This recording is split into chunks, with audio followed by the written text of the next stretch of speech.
நேற்றும் இன்றும் என்றும் மாறாதவரே, துதிகளின் நடுவிலே வாசம் செய்கிறவரே, இஸ்ரவேலின் அலங்கங்களுக்குள்ளே பரிசுத்தத்தையும் நீதியையும் வெளிப்படுத்தினவரே, ஆண்டவராகிய கர்த்தாவே, மலைகளின் மேல் ஏறி எங்களுக்காக தம்முடைய மாசில்லாத இரத்தத்தை சிந்தினவரே, உம்முடைய தூய இரத்தத்தினால் எங்களை கழுவினவரே, இருக்கிறவராக இருக்கிறவரே, இம்மானுவேலாகிய தேவனே, ஆவியின் ரூபமாய் எங்கள் நடுவில் எப்பொழுதும் அசைவாடுகிறவரே, உம்முடைய நாமம் ஒன்று மாத்திரம் உயர்ந்தது. இயேசு என்ற நாமம், இயேசு என்ற நாமம் உலகத்தின் எல்லா சக்திகளுக்கு மேலாக உயர்ந்தது. இயேசு என்ற நாமம் உலகத்தின் எந்த அதிகாரங்களுக்கு மேலாக உயர்ந்தது. இயேசு என்ற நாமம் வானத்தை விட உயர்ந்தது. இயேசு என்ற நாமம் பரலோகத்தை விட உயர்ந்தது. இயேசு என்ற நாமம் எல்லா சிங்காசனங்களுக்கு மேலும் உயர்ந்திருக்கிறார். பிதாவானவர் இயேசு என்ற நாமத்தை உமக்கு சூட்டி உலகத்தின் எல்லா அதிகாரங்களும் உம்முடைய பாதத்துக்கு முன்பாக கீழ்ப்படியும்படி செய்தாரே. ஆண்டவரே, உம்முடைய நாமம் எத்தனை மகிமையானது, உம்முடைய நாமம் எத்தனை வல்லமையானது, உம்முடைய நாமம் எத்தனை ஆச்சரியமானது. உம்முடைய நாமத்தை சொல்லும் பாக்கியத்தை எங்களுக்கு தந்தீரே. நாங்கள் இயேசு என்ற பெயரை நாங்கள் அறிந்திருக்க எங்கள் கண்களை திறந்தீரே. எங்கள் நாவுகள் உம்முடைய பெயரை சொல்லுகிறதே. ஆண்டவரே, ஸ்தோத்திரம், ஸ்தோத்திரம், ஸ்தோத்திரம், ஸ்தோத்திரம், ஸ்தோத்திரம். உம்முடைய நாமத்தின் மேன்மைக்காக ஸ்தோத்திரம். உம்முடைய நாமத்தின் பாதுகாப்புக்காக ஸ்தோத்திரம். உம்முடைய நாமத்தின் நீர் எங்களுக்கு தரிப்பித்து எல்லா அதிகாரங்களுக்கும் மேல்பட்ட அதிகாரத்தை எங்கள் கைகளிலே தந்து போவும் பலத்தோடு என்று அனுப்பினீரே. உலகத்தின் முடிவு பரியந்தம் சதா சர்வ நாட்களிலும் நான் உன்னோடு கூட இருப்பேன் என்று வாக்கு தந்தவரே, இந்த தேவன் என்றென்றும் உள்ள சதா காலங்களிலும் எங்கள் தேவனாக இருந்து மரண பரியந்தம் எங்களை நடத்துவதாக வாக்கு பண்ணி இருக்கிறீரே. உன்னதங்களிலே உமக்கு ஓசன்னா, உன்னதங்களிலே உமக்கு துதியானது உண்டாவதாக. கர்த்தர் துதிகளுக்கு நடுவில் அசைவாடுவீராக. துதிகளின் நேச கொடி இதோ எங்கள் நடுவில் ஏற்றப்படுவதாக. கர்த்தாவே, உம்முடைய நாமத்தின் மகிமைக்கென்று துதியானது இந்த கோட்டைக்குள்ளே காத்திருக்கிறது. உம்முடைய நாமம் தரிக்கப்பட்ட உம்முடைய பிள்ளைகள் உம்முடைய துதியை சொல்லி வரும்படிக்காக பூரண பலத்தினால் நிரப்பப்பட்டிருக்கிறார்கள். ஸ்தோத்திரம், ஸ்தோத்திரம், ஸ்தோத்திரம். இப்பொழுதும் பரிசுத்த ஆவியானவர் எங்களோட பேசுவதற்காக காத்திருக்கிறீரே, அதற்காக ஸ்தோத்திரம், ஸ்தோத்திரம். எங்கள் ஒவ்வொருவரும் வெறுமையாக்குகிறோம், இருதயங்களை தாழ்த்துகிறோம். லீதியாளுடைய மனதை திறந்ததை போல் எங்களுடைய மனதை திறந்தருளும். உடைய ஒவ்வொரு வார்த்தைகளை நாங்கள் ஆவலாய் வாங்க, அதை தியானிக்க, புசிக்க கர்த்தராகிய தேவன் எங்களுக்கு அனுகிரகம் தாரும். எல்லாரோடும் கர்த்தர் பேசும். ஒருவருடைய இருதயத்தை தவறவிடாதிரும். இயேசுவின் நாமத்திலே எங்கள் ஜெபங்களை ஏற்றுக்கொள்ளும் எங்கள் பிதாவே, ஆமென். உட்கார்ந்து கொள்ளலாம். கர்த்தரை துதிப்பது இன்பமானது. தேவனை துதிக்க துதிக்க நம்முடைய இருதயத்திலே ஒரு பரிபூர்ண சந்தோஷம் உண்டாகும். கர்த்தர் ஒரு நாள் எங்களிடத்திலே பேசி, எழுப்புதலின் காலம் நெருங்கி விட்டது சொன்னது என்ன? எழுப்புதலின் காலம் நெருங்கி விட்டது, வாசல் வரைக்கும் வந்துருச்சு. அதற்கு நாம் செய்ய வேண்டிய பல ஆயத்த பணிகள், ஒவ்வொரு கட்டமா அந்த பணிகளை நிறைவேற்ற கர்த்தர் உதவி செய்தார். ஏறத்தாழ 20 வருஷத்துக்கு மேல கர்த்தர் ஆயத்தம். அப்படி திட்டம் பண்ணி கர்த்தர் 20 வருஷத்தை செலவழிச்சு ஒரு பிளான் போடுறாருன்னா, அந்த பிளான் உண்மையிலேயே மகா பெரிய திட்டமாய்த்தான் இருக்க முடியும். அவ்வளவு மகா முக்கியமான திட்டமாய்த்தான் இருக்க முடியும். ஆம், இந்த எழுப்புதல் திட்டம் என்பது மகா முக்கியமான திட்டம். பரலோகத்துக்கு இந்த திட்டம் முக்கியமானது, இயேசுவுக்கு இந்த திட்டம் முக்கியமானது, இந்த உலகத்துக்கு இந்த திட்டம் முக்கியமானது. இந்த திட்டத்துல தான் கர்த்தர் நமக்கு சொன்ன இந்த வேதாகமத்தின் முழு காரியங்களும் நிறைவுக்கு வருகிறது. இது இல்லாட்டா அது நிறைவுக்கு வராது. வேதத்துல சொல்லப்பட்ட தீர்க்க தரிசனங்கள், வேதத்துல சொல்லப்பட்ட கர்த்தருடைய திட்டங்கள், வேதத்துல சொல்லப்பட்ட வசனம், ஆவியானுடைய செயல்பாடு எல்லாம் கடைசியில ஒரு பரிபூரணத்துக்கு வருவது இந்த எழுப்புதலை வைத்து தான் இருக்கிறது. அதனால்தான் இந்த எழுப்புதலை குறித்து முழு விவரங்களை உங்களுக்கு சொன்னேன். ஏன் இந்த எழுப்புதல் தேவை? இந்த உலகம் நியாயப்படி பார்த்தால் என்ன நடக்கணும்? சாத்தான் அந்த 7 வருஷ ஆட்சி காலத்துல, நான் இப்ப ஏற்கனவே சொன்னேன், அதே மாதிரி நியாயத்தின்படி நீதியின்படி பார்த்தா 7 வருஷ ஆட்சி காலத்துல கர்த்தருக்கு விரோதமான பல காரியங்களை பூமியிலே அவன் நடைமுறைக்கு கொண்டு வருவான். இந்த ஜனங்களும் அதை ஏற்றுக்கொண்டு அவன் சொல்றதெல்லாம் நமஸ்கரித்து சேவித்து ஆராதிப்பாங்க. வேதத்தில் அந்த வெளிப்படுத்தின விசேஷம் 13வது அதிகாரத்தில் சொல்லப்படுகிறது, கள்ள தீர்க்கதரிசி அந்தி கிறிஸ்துக்கு ஒரு ஆலோசனை கொடுத்தான். மிருகத்துக்கு முழு அதிகாரத்தை கொடுத்து அந்த மிருகத்துக்கு ஒரு சொரூபத்தை செய்ய வேண்டும் என்று சொன்னான்.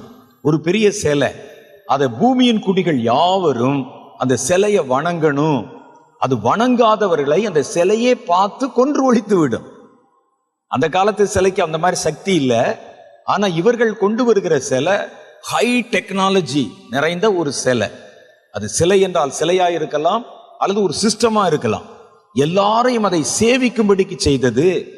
பூமியின் குடிகளுக்கு சொல்லிற்று. அது என்ன சொன்னதுன்னா, இந்த மிருகத்துக்கு ஒரு சொரூபத்தை செய்யும்படி அது பூமியின் குடிகளுக்கு சொல்லிற்று. ஏன் அதுவே செஞ்சா என்ன? பூமியின் குடிகள் செய்தால்தான் அவர்கள் மேல சாபம் வரும். பிசாசு தானா வந்து ஒரு கல்லை பிடிச்சி செஞ்சுச்சுன்னா அது மேலதானே கோபம் வரும். இது மனிதர்களை தூண்டி கர்த்தருக்கு எதிரான காரியத்தை செய்யும்படிக்கு அவர்களுக்கு ஆலோசனை சொல்லிற்று. இந்த மனிதர்கள் என்ன செஞ்சாங்க? அவனுக்கு ஒரு பெரிய சொரூபத்தை உண்டு பண்ணினாங்க. அந்த விக்கிரகம் தன்னை வணங்காதவர்களை அடையாளம் கண்டுபிடித்து கொல்லும்படிக்கான அதிகாரம் கொடுக்கப்பட்டது. அந்த சிலைக்கு ஜீவன் கொடுக்கப்பட்டதுன்னு வேதத்தில் எழுதியிருக்கு. இதுவரைக்கும் ஒரு பொருளை ஜீவனை கொடுக்கிற அதிகாரம் தேவனை தவிர யாருக்கும் கொடுக்கப்பட்டதில்லை. முதல் முறையா பாருங்க, அதுக்கு உயிர் கொடுக்கும் அதிகாரத்தை கொடுக்கப்பட்டது. அந்த சிலை பேசுகிறதாக இருந்தது, அந்த சிலை கண்காணிக்கிறதாக இருந்தது.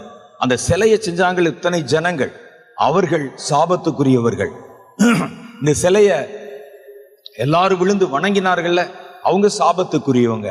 அப்ப ஏன் இப்படிப்பட்ட சாபமான காரியங்களை செய்யும்படி சாத்தான் மனிதர்களை ஏவுகிறான்னா, அவர்கள் எல்லாம் சாபத்துக்குரியவர்களாய் வந்தால் அவர்களை எல்லாம் கர்த்தரே கொன்றொழித்து விட வேண்டும்.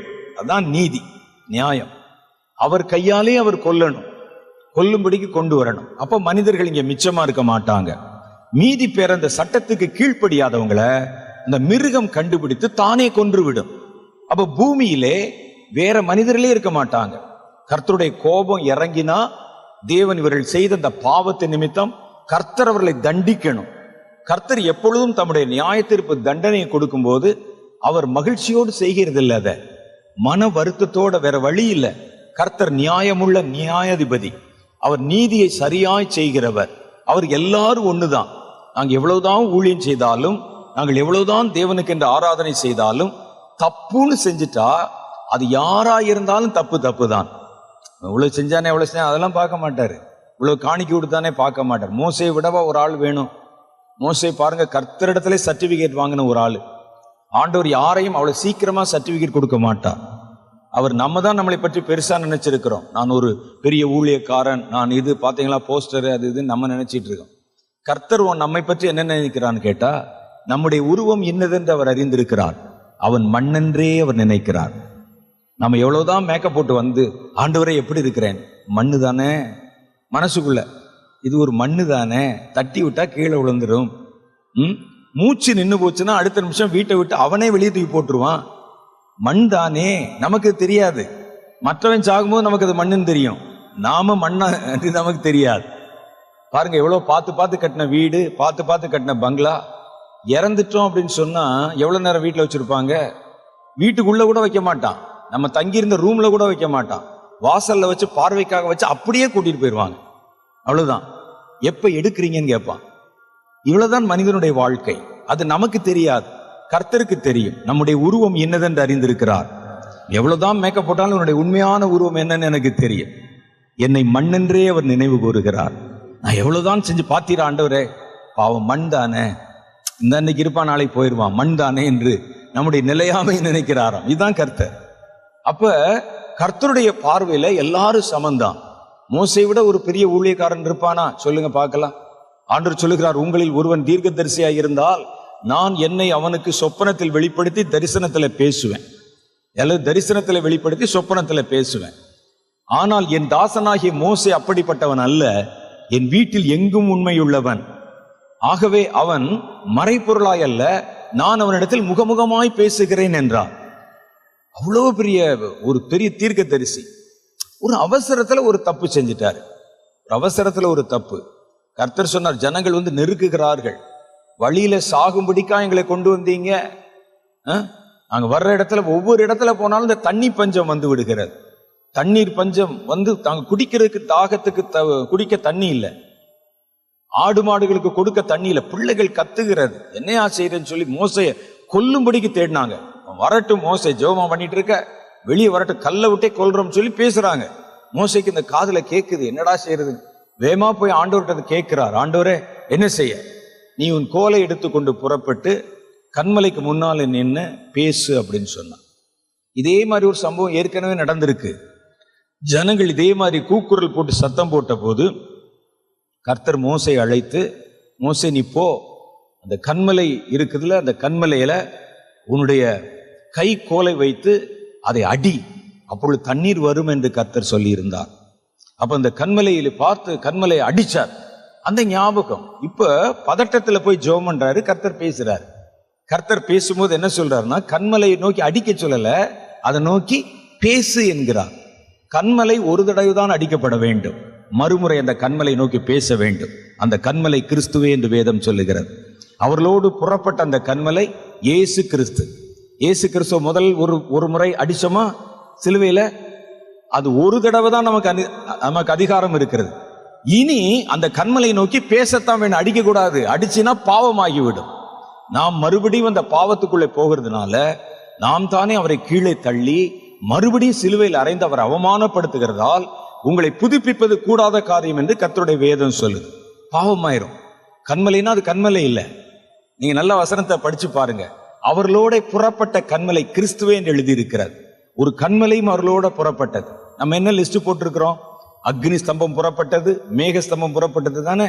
ஆனா ஒரு கண்மலையும் அவர்களோட கூட கடந்து வந்தது. அந்த கண்மலை கிறிஸ்துவே என்று பவுல் சொல்லுகிறார். அப்ப கிறிஸ்துவை என்ன செய்யணும்னா, முதல் தடவை அடிக்கணும். சிலுவையில் அடிச்சாங்க, ரெண்டாவது தடவை அடிச்சிடக்கூடாது. ரெண்டாவது தடவை அந்த கண்மலை நோக்கி பேசணும். அப்ப இவருக்கு அந்த வார்த்தை சொல்லி, இவருக்கு இதெல்லாம் தெரியாது இல்ல, அந்த ஞான அர்த்தம் தெரியுமோ தெரியாதோ நமக்கு தெரியல. இவர் பதட்டத்தில் இருக்கிறார். இவருக்கு என்னன்னா, நம்ம முதல் முறை பாதிக்கப்பட்ட போது இந்த கண்மலை போய் அடிச்சோம், நமக்கு தண்ணீர் சுரந்தது, நம்முடைய தாகம் தீர்க்கப்பட்டது. இப்ப ரெண்டாவது முறையும் ஆண்டவர் சொல்லார், கண்மலைங்கிறாரு, உன் கோலை எடுத்துக்கொண்டுங்கிறாரு. சரி, மிச்ச இடத்துல நம்மளே ஃபில்லப் பண்ணிக்கிறோம்னு அவர் போய் கண்மலை அடிக்க ஆரம்பித்து விட்டார். முதல் அடி அது தேவனை அவமானப்படுத்துவது. ரெண்டாவது அடிக்க போறதுக்கு முன்னால கர்த்தர் அவரை தடுத்து நிறுத்தி தண்ணீரை சொரிந்து விட்டார். இல்லாட்டா 3 தடவை அடிச்சிருந்தாருன்னா அவ்வளவுதான், அவருடைய பாவம் பரிபூர்ணமாகி இருக்கும். கர்த்தர் நிறுத்திட்டார். ஆனா கர்த்தருக்கு கோபம். மோசே என்னை மறுபடியும் சிலுவையில் அறைந்து விட்டான். சிலுவையில் அறைவதற்கு தன்னுடைய கோலை எடுத்து விட்டான். கர்த்தருக்கு கோபம் அவன் மேல. எல்லாம் முடிஞ்சு, எல்லாம் தண்ணி குடிச்சிட்டாங்க. உடனே ஒரு மோசே வருகிறார். ரொம்ப நன்றி ஆண்டவரே. எல்லாம் என்ன நன்றி? நீ செய்த தவறு எவ்வளவு பெரிய தவறு தெரியுமா? நம்ம யோசிச்சு பார்த்தோம்னா, சும்மா யோசிச்சு பார்த்தா தெரியாது இது ஏன் இவ்வளவு பெரிய தவறுன்னு தெரியாது. கர்த்தரை மறுபடியும் சிலுவையில் அறைகிற தவறை அவர் செய்து விட்டார். அது ஞான அர்த்தமா அப்படிதான் வருது. வேதத்துல பின்னால வரக்கூடிய நிருபங்கள்ல பாருங்க, அந்த கண்மலை கிறிஸ்து என்று எழுதப்பட்டிருக்கிறது. அந்த கண்மலை மறுபடியும் நீ அவமானப்படுத்த துணிந்து விட்டா என்ன என்று சொல்லி கர்த்தர் சொன்னார். அவ்வளவுதான், நீ செய்த பாவத்துக்கு ஐயோ ஆண்டவரேன்னு விழுதுகிறார், கதறுகிறார், கண்ணீர் வடிக்கிறார். என்ன ஆண்டவரே, நான் அப்படி ஒரு தப்பு பண்ணிட்டேனே அப்படின்னு சொல்லி மன்னிச்சு விடக்கூடாதா? ஒருவேளை என் ரத்தம் சிந்தியிருந்தா கூட உன்னை மன்னிச்சிருப்பேப்பா, நான் இன்னும் ரத்தமே சிந்தல. உனக்கு உன் பாவத்துக்கு தண்டனை நிச்சயம். என்ன செய்யணும்? நீ நான் உனக்கு வாக்குத்தத்தம் பண்ணின கானானை கண்ணுல பாப்ப, ஆனா நுழைய மாட்ட. எவ்வளவு பெரிய தண்டனை யோசிச்சு பாருங்க. எந்த கானானுக்குள் நுழைவதற்காக 40 வருஷம் நடந்தாரோ, எந்த கானானை பார்க்கணும், அதுல இருக்கணும், ஒரு 10 நாளாவது அதுல வாழ்ந்து விட வேண்டும் என்று எதற்கு துடியாய் துடித்தாரோ, எந்த வாக்குத்தத்தத்தை பார்த்து என் ஜனங்கள் அடிமைப்பட்டு கல்லையும் மண்ணையும் தூக்கி சுமந்து கட்டடங்களை கட்டி குழந்தைகள் எல்லாம் அவர்கள் கொன்று ஒழித்து அந்த தேசத்துல பட்ட பாடுகள்ல அவர்களை துக்கமுகமாய் பார்த்த ஜனங்கள் ஒரு சந்தோஷ முகமா சொந்த தேசத்துல நான் பார்க்க மாட்டேனான்னு நினைச்சிருந்த ஆசையெல்லாம் முடிந்தது. அவர் அழுதார் எவ்வளவோ. ஆண்டவர் சொன்னார், இல்ல, நீ மலைக்கு மேல வா, அங்கிருந்து பாரு, தூரத்துல கானானை பார்ப்பாய், ஆனா கானானுக்குள் பிரவேசிக்க மாட்டேன். எவ்வளவு பெரிய ஊழியக்காரன், எவ்வளவு தேவனிடத்துல கிருபை பெற்றவன். நீதிதான், நீதிதான். கர்த்தரிடத்துல யாரும் தப்பிக்க முடியாது. நம்ம நல்லா இருக்க வரைக்கும் கொஞ்சுவார். ஓ தம்பி, நல்லா நீ ஊழியம் செய்த, நல்லா பேசின, நல்லா ஊழியம் செய்த. தப்பு செஞ்சுட்டா எவராயிருந்தாலும் தோலை உரிக்காம விட மாட்டார். அப்ப தேசத்தை கர்த்தர் பார்த்தார். இந்த தேசத்துல இவ்வளவு பெரிய தீமை வரும்போது நிச்சயமா இந்த மனிதர்களை கர்த்தர் கொன்றொழிக்க வேண்டும், அதான் நியாயம். ஆனா மனிதர்களை முழுவதும் அழிக்க கூடாது என்று அந்த சட்ட திட்டங்களுக்கு கீழ்ப்படியாத ஒரு கூட்டத்தை கர்த்தர் எழுப்ப விரும்பினார். சாத்தானுக்கு என்ன நோக்கம்? இந்த 7 வருஷத்துக்குள்ள எல்லா மனிதர்களையும் பாவியாக்கி, எல்லா மனிதர்களையும் தண்டனைக்குரியவர்களாக்கி, கர்த்தருடைய கோபத்துக்குரியவர்களாக்கி, நான் சொல்ற சட்டத்திட்ட கர்த்தருக்கு எதிரான சட்டத்திட்டங்கள் எல்லாம் அவர்களை செய்ய வைத்து, ஆண்டவருடைய கையாலேயே இந்த உலகத்துல ஒரு மனிதனை விடாமல் கொல்லும்படி வைத்து, ஒருவேளை நல்லவர்கள் கொஞ்சம் பேர் இருந்தால் அவர்களை நாமே பிடிச்சு கொன்று முழுசு இந்த உலகத்தை டோட்டலா டேமேஜ் பண்ணிடணும், டோட்டலா திவாலாக்கி விட வேண்டும். அதுதான் அவருடைய நோக்கம். ஏன்னா அப்படி ஆக்கிட்டா இயேசு இந்த உலகத்தில் வந்து யாரை ஆட்சி பண்ணுவார்? இந்த உலகத்தை பிடிச்சு என்ன செய்வார்? அவருடைய திட்டம் நிறைவேறாம போயிடும். அதான் அவருடைய தந்திரம். அப்ப ஆண்டவர் பார்த்தார், இவன் மனிதர்களை தூண்டி அவர்களை பாவம் பண்ண வைத்து அவர்களை கோபாக்கனின் பிள்ளைகளாக மாற்றுவதற்கு தந்திரம் பண்ற நேரத்துல இந்த கோபத்திலே சிக்கி கொள்ளாமல், சாத்தானுடைய தந்திரங்களுக்கு உடன்படாமல், அவருடைய தந்திரங்களை ஜெயித்து என் வருகை வரைக்கும் காத்திருக்கிற ஒரு கூட்டத்தை நான் எழுப்பணும். அந்த அவர்களை எழுப்புவதற்கு இந்த எழுப்புதல் தான் ஒரு கருவியாக பயன்படுத்தப்படணும். அதனால்தான் கர்த்தர் இந்த எழுப்புதலை இத்தனை கவனம் செலுத்துகிறார். அப்ப ஒருவன் இந்த எழுப்புதலை பயன்படுத்த போகிறார் என்றால் அவன் கண்டிப்பாய் சாதாரணமான மனிதனாய் இருக்க முடியாது. அவர்களை கர்த்தர் உங்க பலம் உங்களுக்கு தெரியாது. கர்த்தர் உங்களை உட்கார வச்சு இன்னைக்கு பேசிட்டு இருக்காருன்னா உங்களை ஒரு பெரிய திட்டத்துல, தேவ திட்டத்துல, பரலோகத்தை பூமியை இணைக்கக்கூடிய ஒரு திட்டத்துல, பரலோகமே எதிர்பார்த்து கொண்டிருக்கிற ஒரு திட்டத்துல, வேதத்தின் தீர்க்க தரிசனங்கள் எல்லாம் நிறைவுக்கு வருகிற ஒரு திட்டத்துல உங்களை கர்த்தர் பயன்படுத்துவதற்கு அழைத்திருக்கிறார் என்றால் நிச்சயம் நீங்கள் கர்த்தருடைய பார்வையிலே விசேஷமானவர்கள். உங்களை கொண்டுதான் அந்த எழுப்புதலை கொண்டு வர போறார். ஏன்னா அந்த எழுப்புதல் ரொம்ப முக்கியமானது. இந்த எழுப்புதல் வந்தா தான் கர்த்தருடைய ஆளுமை பூமியில வரும். கர்த்தர் ராஜாவா உட்கார முடியும். அப்ப நம்ம வைராக்கியத்தோடு இந்த எழுப்புதலுக்காக நம்ம கிரியை செய்யணும்.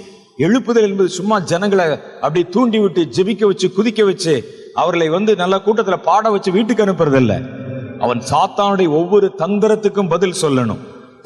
சாத்தானுடைய ஒவ்வொரு திட்டத்தையும் எதிர்த்து நிற்கணும். கர்த்தருடைய வருகை வரைக்கும் அந்த விசுவாசத்தை காத்து கொண்டு நிற்கணும். கர்த்தர் வரும்பொழுது அவரை ராஜாவா ஏற்றுக்கொள்ள ஒரு கூட்டம் வரணும்.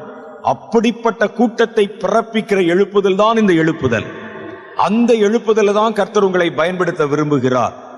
ஒருவேளை நீங்க யோசிச்சு பார்ப்பீங்க, நான் எதுக்கு பாத்திரமானவன்? எங்க வீட்டிலே சொல்லுவாங்க, எரும மாடு மேய்க்கத்தாண்டா லாயக்கு அப்படின்னு சொல்லுவாங்க. என் வீட்டில் என் தம்பிக்கு கூட வேலை கிடைச்சிருச்சுங்க, எனக்கு வேலை கூட கிடைக்காம இருக்கு. என் தங்கச்சிக்கு கல்யாணம் ஆயிடுச்சு, எனக்கு கூட இன்னும் கல்யாணம் கூட ஆகாம இருக்கு. எந்த இடத்துல போனாலும் தோல்வி. நீங்க என்னன்னா எங்களை கூட்டி வச்சு சொல்றீங்க உங்களை பெரிய ஒரு தரிசனத்துக்கு பயன்படுத்த போறார், ஒரு பெரிய திட்டத்துக்கு பயன்படுத்த போறார். கர்த்தருடைய குணமே அப்படித்தான். பலமுள்ளவர்களை வெட்கப்படுத்தும்படி பலவீனமானவர்களை தெரிந்து கொள்ளுவார். விலையேற பெற்றவர்களை வெட்கப்படுத்தும்படிக்கு தள்ளிவிடப்பட்டவர்களை தெரிந்து கொள்ளுவார். அவருடைய பலம் பூர்ணமாய் விளங்கும்படிக்கு பலவீனர்கள் மேல் அவர் தன் கண்களை வைக்கிறார். அதான் கர்த்தர். கர்த்தர் பலவீனமானவர்களை கர்த்தர் எழுப்பியவர்களை பயன்படுத்துகிறார். அதனாலதான் கர்த்தர் உங்களுக்கு வருகிற அந்த உலகத்தின் காரியங்களை எல்லாம் ஒருவேளை தடை செய்யலாம். நீ எதுக்கு இது பின்னால ஓடிக்கொண்டிருக்கிறாய்? அவன் கொடுக்கிற ஒரு சம்பளத்துக்கும் காசுக்கும் அவர்கள் கொடுக்கிற ஒரு மரியாதை கூடுற, இதை விட உனக்கு ஒரு பெரிய அழைப்பும் மகிமையும் மரியாதையும் காத்திருக்குது. இந்த மரியாதை உனக்கு நித்திய நித்திய காலமாய் பரலோகத்திலே நீடிக்கும். பரலோகத்தின் சரித்திரத்துல உன் பேர் எழுதப்படும். கவர்மெண்ட்ல பாருங்க, நம்ம எவ்வளவு உழைத்தாலும் வேலை செய்தாலும், ஒரு ஆபீஸ்ல எவ்வளவு உழைத்தாலும் வேலை செய்தாலும், ரிட்டையர்ட் ஆனா வீட்டுக்கு அனுப்பிடுவாங்க, அவ்வளவுதான். எங்க அப்பா ரிட்டையர்ட் ஆகிட்டு வீட்டுக்கு வரும்போது எனக்கு நல்ல ஞாபகம் இருக்கிறது. அவங்க ஒரு பெரிய இந்த ரெவென்யூ டிபார்ட்மெண்ட்ல ஒரு தாசில்தார் ரேங்குக்கு மேல இருந்தாங்க. அந்த மாதிரி இருந்து எப்போ பார்த்தாலும் வேலை வேலை என்று அதிலே இருப்பாங்க. திடீர்னு ஒரு நாள் வீட்டு வாசல்ல ஜீப் வந்து நின்றது. ஒரு ரோஜாப்பு மாலையை கையில போட்டுட்டு கீழே இறங்கி வந்தாரு எங்க அப்பா. என்னன்னு கேட்டேன். ரிட்டையர்ட் ஆயிட்டேன்ப்பான்னு சொன்னாங்க. என்ன கொடுத்தாங்கன்னு கேட்டேன். ஒரு சின்ன ஒரு பாக்ஸ்ல 4 லட்டு வச்சு கொடுத்துருந்தாங்க. இதுக்கு தானே இவ்வளவு ஓடுகிறோம். ராத்திரி போல பிள்ளைகள் எல்லாம் மறந்து ஆபீஸ்ல உட்காந்து கையெழுத்து போடுறேன், அது பாக்குறேன், இதுக்கு தானே ஓடுனீர்கள்? இவ்வளவுதான்.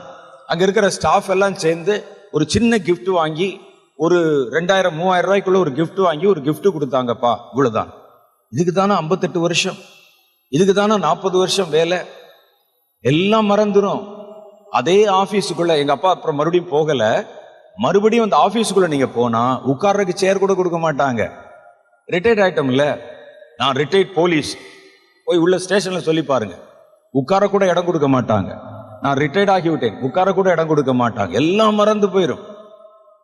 சுதந்திர போராட்ட தியாகிகளை பாருங்கள், எவ்வளவு கஷ்டப்பட்டு அடி வாங்கி ரோட்ல செத்து நாட்டுக்கு விடுதலை வாங்கணும், தலையெல்லாம் உடைக்கப்பட்டு ஒரு 500 ரூபாய் பென்ஷனுக்காக போய் நிக்கிறானே.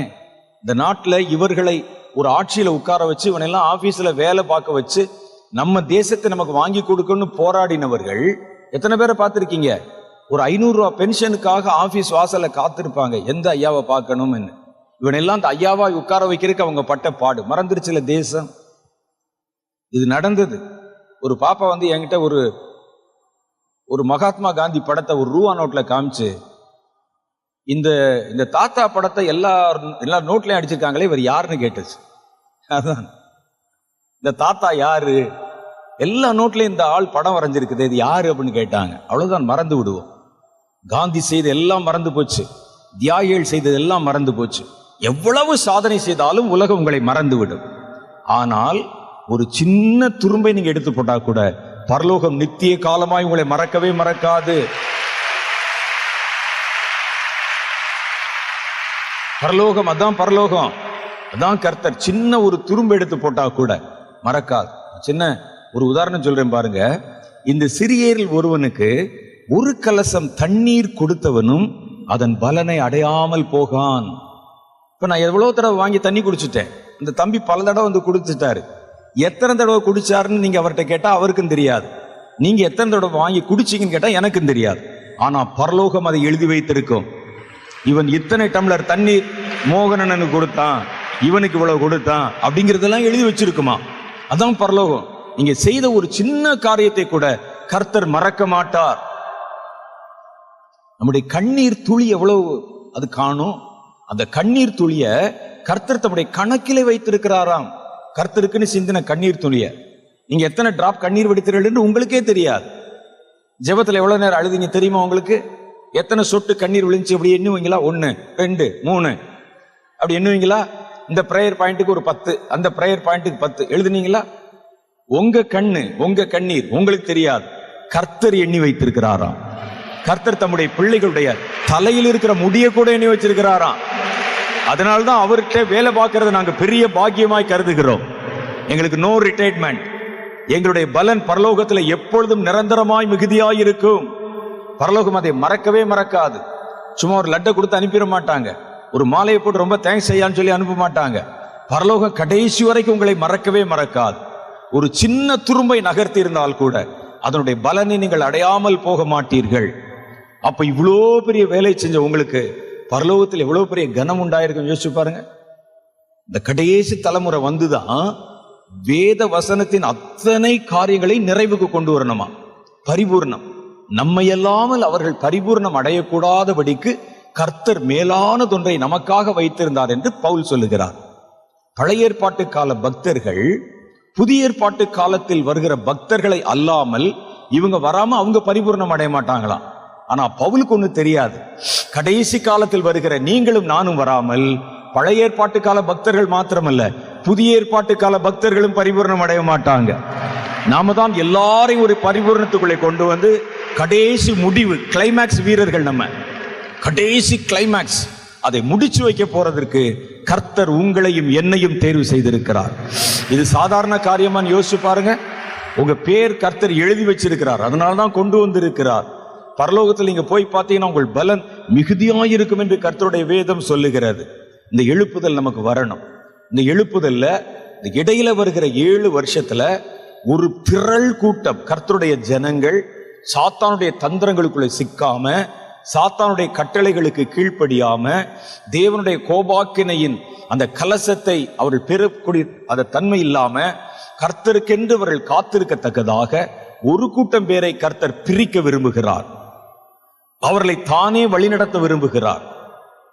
தன் வருகை வரும்போது அவர்களை உயிருள்ள மனிதர்களாக இந்த பூமியிலே மிச்சமாய் வைக்க விரும்புகிறார்.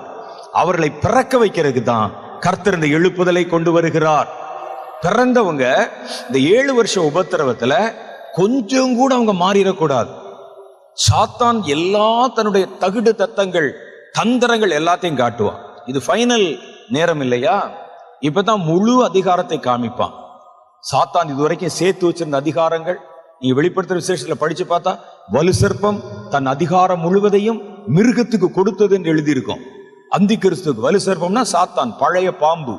ஏதேன்ல பார்த்தமே அந்த பழைய பாம்பு லூசிபர் என்ற பாம்பு இதுவரைக்கும் தேசங்களை வஞ்சித்து, ஜனங்களை வஞ்சித்து, அவர்கள் எல்லாம் வஞ்சித்து எவ்வளவு அதனுடைய சக்தியை பலத்தை பெருக்கி வச்சதோ அது எல்லாத்தையும் அந்தி கிறிஸ்துக்கு கொடுத்ததாம். நீ இந்த உலகத்தை ஆளுமை செய், என்ன செய்வியோ தெரியாது, முழு பலத்தோட, முழு சக்தியோட, முழு தந்திரத்தோட, ஒரு மனிதனும் இயேசுக்குன்னு மிச்சமா இருக்க கூடாதபடி எல்லாரையும் ஒரு வழி பண்ணிரு அப்படின்னு அவன் கைகளில் அதிகாரத்தை கொடுத்ததாம்.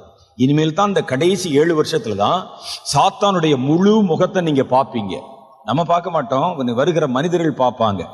நீங்க சரியா இருந்தா நீங்க பார்க்கவே மாட்டீங்க. அதை சாத்தானுடைய பூரண தந்திரம், பூரணமான அதிகாரம், அவனுடைய கொடூரம், அவனுடைய குரூயலிட்டி, அவன் மனிதர்கள் மேலே வைத்திருக்கிற வெறுப்பு எல்லாத்தையும் நம்ம அப்பதான் நேருக்கு நேரா பார்ப்பாங்க. அந்த கொடிய காலகட்டம், இந்த காலகட்டத்தை தாண்டி அதுக்கப்புறம் 7வது வருஷம் முடிவுல தான் இயேசு வரப்போகிறார். அவர் வருகிற வரைக்கும் இந்த எழுப்புதலை பிறந்தவங்க மிச்சமா இருக்கிறதுக்கு, எழுப்புதலை பிறப்பிக்கிறதுக்கு புகுந்த அந்த எழுப்புதல் அது அணைந்து விடாதபடிக்கு பாதுகாக்க கர்த்தர் 7 விதமான ஊழியர்களை எழுப்ப போகிறார். இந்த எழுப்புதல்ல ஒரு சிலர் விதைக்கப்படும் போது ஜெப ஊழியர்கள் எழும்புவாங்க. கடைசி காலத்துல இந்த 7 வருஷ ஆட்சியை தாக்குப்பிடிக்க ஜெபம் வேணும். அதுக்கு நல்ல தீவிரமா ஜெபம் பண்ணுகிற ஜெப வீரர்கள் வேணும். இன்னைக்கு மாதிரி எழுதி வைத்துக் கொண்டு படிக்கிறவர்கள், எழுதி வைத்துக் கொண்டு ஜெப குறிப்பை வச்சுட்டு வாசிக்கிறவங்க, ஜெபம் பாருங்க எத்தனை பரிமாணங்களை கடந்து வந்திருக்கிறது. நாங்கெல்லாம் அந்த காலத்துல சர்ச்சுக்கு போகும்போது ஒரு சங்கீத புஸ்தகம், ஒரு பாட்டு புஸ்தகம், ஒரு பைபிள், ஒரு ஜெப புஸ்தகம் கொண்டு போவோம். அவர் சொல்வார், இயேசு கிறிஸ்து உயிர் தெழுந்ததுக்கு பின்வரும் 2வது நாளுக்கான சுருக்க ஜெபம். ஏன்னா பெருசா ஜெபம் பண்ணிடக்கூடாது, எங்களுக்கு டைம் முக்கியம். வீட்டுக்கு போகணும், ஞாயிற்றுக்கிழமை மட்டன் வாங்கணும், சமைக்கணும், சுருக்க ஜெபம். அதையும் யாரும் செஞ்சிடக்கூடாது. அச்சடிச்சிருப்போம், படிக்கணும் எல்லாரும். அவர் ஆரம்பிச்சு விடுவார். விசுவாச பிரமாணம், நீ விசுவாசிக்கலே நாங்க அச்சடிச்சு வச்சிருப்போம் சொல்லணும்.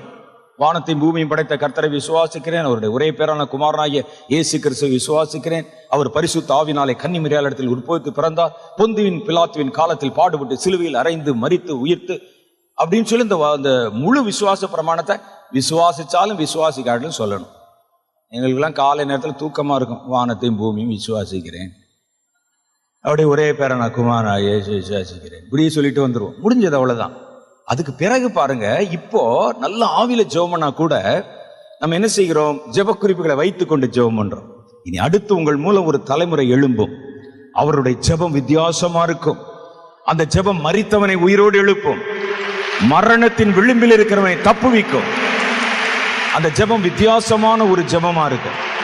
சாதாரண மனிதர்கள் அல்ல, அவங்க ஜெபம் எழுதி வைத்துக் கொண்டு வாசிப்பதல்ல, எதற்கெல்லாம் ஜெபம்னு சொல்லி யோசிச்சிருந்து ஜெபிக்கிறது இல்லை, கண்ணீர் வடித்து ஜெபிக்கிறது இல்லை, 10 நிமிஷம் ஜெபம் பண்றது இல்லை. தாங்கள் விரும்பின காரியம் வருகிற வரைக்கும் அவர்கள் தொடர்ந்து ஜெபிக்கும்படிக்காக ஜெபிப்பது. அப்போஸ்தலருடைய புத்தகத்துல சொல்லுது, அவர்கள் ஜெபித்த போது அவர்கள் கூடி வந்த இடம் அசைக்கப்பட்டதா. இனி வருகிற ஜெபம், நீங்க ஜெபம் பண்ணும்போது சாத்தானுடைய அதிகாரத்தையே அசைக்கும், பட்டணங்களை அசைக்கும், அஸ்திபாரங்களை அசைக்கும், கள்ள திருச்சபைகளை அசைக்கும், கள்ள மனிதர்களை அசைக்கும். அப்படிப்பட்ட ஜெபம் வரப்போகிறது. இனிமே யாரும் இப்ப இந்த மாதிரி ஜெபம் பண்ணிருக்க மாட்டாங்க. வானத்தை திறக்க, வானத்தை கட்டவிழ்க்க, சாத்தானுடைய கிரியைகளை மடங்கடிக்க, தேவனிடத்திலிருந்து ஜெபித்து பூரண வல்லமையை பெற்றுக்கொள்ள, ஒரு பூரணமான தேவனால் அங்கீகரிக்கப்பட்ட ஆவியானவருக்கு இடம் கொடுத்த ஒரு ஜெப வீரர்கள் வரப்போறாங்க. அப்படி ஜெபித்தால்தான் அவர்கள் இந்த 7 வருஷத்துல தங்களை காத்துக்கொள்ள முடியும். அந்த எழுப்புதலை எழுப்பப்பட்டவர்களை காத்துக்கொள்ள முடியும். அந்த ஜெபம் இப்ப நம்ம பண்ற மாதிரி இருக்காது. அது பாருங்க, அடுத்த பரிமாணத்தை எட்ட ஆரம்பிச்சிடும். நீங்கள் பேச ஆரம்பிச்ச உடனே கர்த்தர் உங்களோட பேசுவார். உடனே அதற்கு பதில் வரும். ஆண்டவரே, நாங்கள் இந்த மாதிரி சோர்ந்து போய் இருக்கிறோம், சாத்தான் இப்போ ஒரு புதிய திட்டத்தை கொண்டு வந்திருக்கிறான், அதற்காக நாங்கள் உத்தரவாதம் பண்ணி ஜெபம் பண்ணுகிறோம். கர்த்தர் சொல்வார், ஆமா, அதற்கு நீ எப்படி ஜெபம் பண்ணுனா உடனே ஆண்டவர் பேசுவார். இப்ப பாத்தீங்கன்னா நம்ம பேசிக்கொண்டே இருக்கிறோம், அவர் கேட்டாரா கேட்கலையா தெரியாது, அவரை பேச விடுறதே இல்லை. நம்ம எப்படி ஜெபம் பண்றோம் பாருங்க. ஒரு மளிகை கடைக்கு போனா அந்த காலத்துல லிஸ்ட் எடுத்துட்டு போவாங்க. இப்ப போற மாலுக்கு போறவங்க தான் ஒன்னும் கொண்டு வரதுல, அப்படியே பாக்குறான், தேவையிலையோ கண்ணுக்கு தட்டுப்பட்டாலும் எடுத்து போட்டு பில்லை கொடுத்துட்டு வந்துடுறான். அந்த காலத்துல போனா ஒரு மளிகை கடைக்கு லிஸ்ட் எடுத்துட்டு போவோம். அதே மாதிரி ஜெபத்துக்கு வரும்போதே எழுதிட்டு போவோம். மூத்த மகளுக்கு கல்யாணத்துக்கு வரன் தேட வேண்டும், 2வது பையனுக்கு வேலை கிடைக்க வேணும், 3வது மகளுக்கு படிப்பே வரல மக்கு அது படிக்கணும், 4வது பையன் என்னமோ இப்பதான் வந்து சின்ன பையனா இருக்கிறான், ஸ்கூலுக்கு போறான், என்ன செய்ய போறான்னு தெரியல, அப்படி எதிர்காலத்துக்கு ஜெபம் பண்ணணும். 5வது புருஷனுக்கு நல்ல புத்தி நல்ல ஞானம் கிடைக்க ஜெபம் பண்ணணும். இந்த மனுஷன் எதையும் கண்டுகொள்ளவே மாட்டேங்கிறான், அவனுக்கு ஒரு நல்ல ஒரு உணர்வுள்ள இருதயத்தை தரணும், எல்லாம் எழுதி வச்சுட்டு போவாங்க. போய் ஆண்டவர்கிட்ட வந்து அது ஏதோ மளிகை கடை மாதிரியும் நம்ம லிஸ்ட்டை வாசிச்சு உடனே அவர் எடுத்து, சரி இதுல ஒன்று கட்டுப்பா, அதுல ஒன்று கட்டு, இதுல ஒரு 1/4 கிலோ போடு, அதுல ஒரு 1/2 கிலோ போடுன்னு கட்டி கொடுக்குற மாதிரியும் இயேசுவை நம்ம அப்படித்தான் பயன்படுத்தி கொண்டிருக்கிறோம். இயேசு அதை விரும்பவில்லை. உங்களுக்கு என்ன வேணும்னு அவருக்கு தெரியும். நீங்க அவர்கிட்ட ஜஸ்ட் பேசணும், அவ்வளவுதான். நீங்க அவர்கிட்ட பேசணும், அவர் பிரசன்னத்துல வந்து நிக்கணும். பேசாவிட்டால் கூட பரவாயில்ல, சும்மா முகத்தை காட்டிட்டாவது நில்லுங்க, கர்த்தர் பேச ஆரம்பித்து விடுவார். நம்ம கர்த்தரை ஏதோ ஒரு மளிகை கடைக்காரர் மாதிரியும் இந்த தேவைகளுக்காக மாத்திரம் போய் சந்திக்கிற அந்த சாதாரண கிரவுண்ட் லெவல் பிரேயர் அதெல்லாம் மாறிடும். இனி கர்த்தருடைய மனதில் இருப்பதை நம்முடைய இருதயத்தில் அறிந்து கொண்டு ஜெபிக்கிற ஜெப வீரர்கள் எழும்புவாங்க.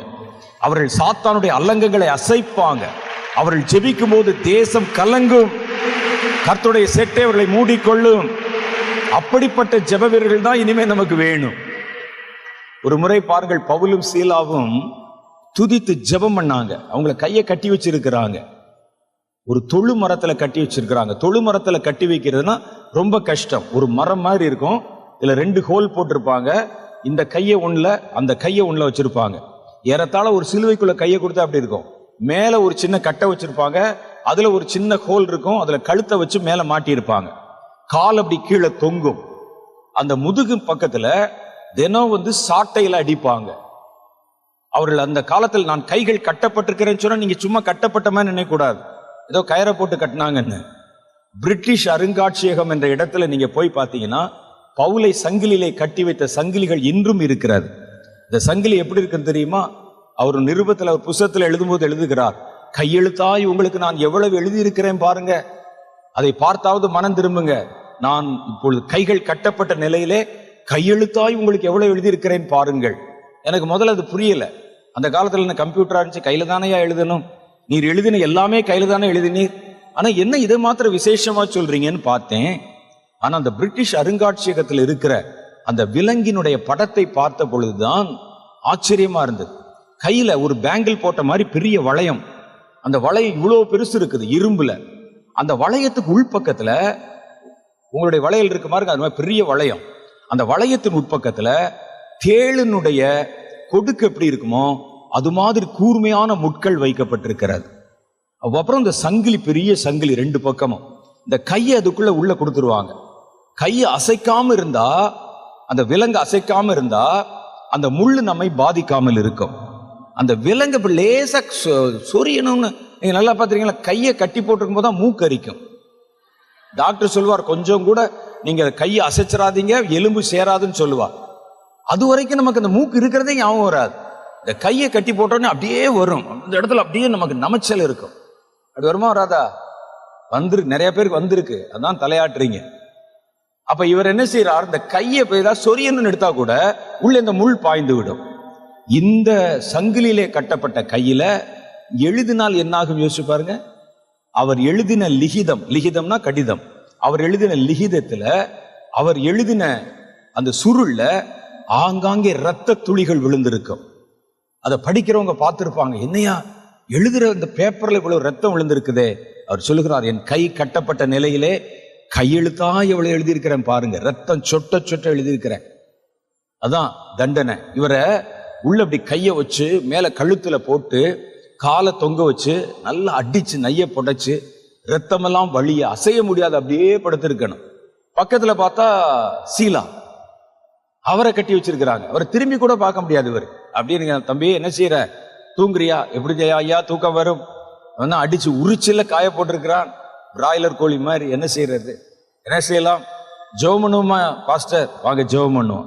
2 பேரும் ஜெபம் பண்ணி பாட்டு பாடினார்களாம். எப்படி சாத்தியம்? இனி வருகிற கடைசி கால ஊழியர்கள் இப்படித்தான் இருப்பார்கள். அவன் தன் சரீரத்தை பற்றி கவலைப்பட மாட்டான், கர்த்தரை துதிக்கணும், கர்த்தருடைய சித்தத்தை செய்யணும், தேவனுடைய திட்டத்தை முடிவு கொண்டு வரணும். என் உடல் நாசமாய் போனாலும் பரவாயில்ல.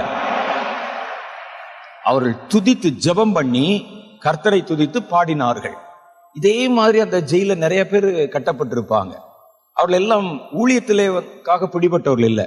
திருடர்கள், பிக் பாக்கெட்டு, ஹவுஸ் பிரேக்கிங் பண்ணவன், அடுத்தவனுடைய சொத்தை திருடினவர்கள், இப்படி பல பேர், பல குற்றவாளிகள் எல்லாம் கட்டப்பட்டிருந்தாங்க. அவங்க இந்த கூட்டத்தோட சேர்ந்து பாடலை, அவன் அம்மா அப்பான்னு முனையிட்டு இருந்தான். இந்த பாட்டு சத்தத்தை கேட்டு கொண்டிருந்தார்கள், ஜெபத்தை கேட்டு கொண்டிருந்தார்கள். உடனே அந்த சிறையின் அஸ்திவாரம் அசைக்கப்பட்டதாம். அந்த மாதிரி ஜெபம் எப்பவாவது பண்ணிருக்கீங்களா? நீங்க ஜெபம் பண்ணும்போது வீடு ஆடி இருக்குதா? அப்படியே அஸ்திவாரம் அசைகிறது. ஜெபத்தை கேட்டுக் கொண்டிருந்தாங்கல்ல, அத்தனை பேருடைய கட்டுகளும் அருந்து விட்டது. அவன் ஜெபிக்கலையா, கேட்டான், அவ்வளவுதான். காதுல போய் கேட்டுச்சு. அவனுடைய கட்டுக்கள் எல்லாம் அருந்து விட்டது. எல்லாரும் ஆளாளுக்கு எதிர்த்து ஓடிட்டான். அதான் அஸ்திவாரம் அசைந்தது. கதவுகள் திறக்கப்பட்டு விட்டது, ஓடிட்டாங்க. பவுல் சீலாவின் கட்டும் அறுக்கப்பட்டு விட்டது. ஆனால் அவர்கள் ஓடவில்லை. பாவம் அங்கு இருக்கிறவர்கள், நம்ம ஓடி போயிட்டோம்னா அவனுடைய வேலை போயிருமே, காலியாயிருமே. காவல்காரன் ஓடி வந்தான், ஐயா நாங்க இங்கதான் இருக்கிறோம் அப்படின்னு சொன்னாங்க. எல்லாரும் ஓடிட்டாங்களே, அவனுக்கு மனசு தாங்க முடியல. அவன் அங்கே ரட்சிக்கப்பட்டான். ஒரு ஜெபம், கட்டப்பட்ட நிலையில செய்யப்பட்ட ஒரு ஜெபம், அஸ்திபாரத்தை அசைந்தது. நம்ம அந்த மாதிரி ஜெபிச்சிருக்கிறோமா? ஜெபிக்கல. இனிமேல் ஜெபிப்போம். உங்கள் மூலம் பிறக்கிற தலைமுறை ஜெபிக்கும். அது அஸ்திபாரங்களை அசைக்கும், கேட்கிறவருடைய செவிகளை திறக்கும், கேட்கிறவருடைய கண்களை திறக்கும், கேட்கிறவர்களுடைய கட்டுக்களை அறுக்கும், காவல் செய்தவர்களை கர்த்தரிடத்தில் கொண்டு வந்து சேர்க்கும். அதெல்லாம் நடக்கிறதுக்கு தானே இந்த ஜெப தலைமுறை. கர்த்தர் அவர்களை எழுப்புவார். இரண்டாவது, சுவிசேஷ தலைமுறை. இவர்கள் அந்த காலத்தில் எப்படிங்க சுவிசேஷம் பண்ண முடியும்? கிறிஸ்தவர்களை பார்த்து பார்த்து வேட்டையாடுறாங்களே. சுவிசேஷம் அறிவிப்பார்கள், சுவிசேஷம் அறிவிப்பார்கள். கர்த்தர் அவர்களை பயன்படுத்துவார்.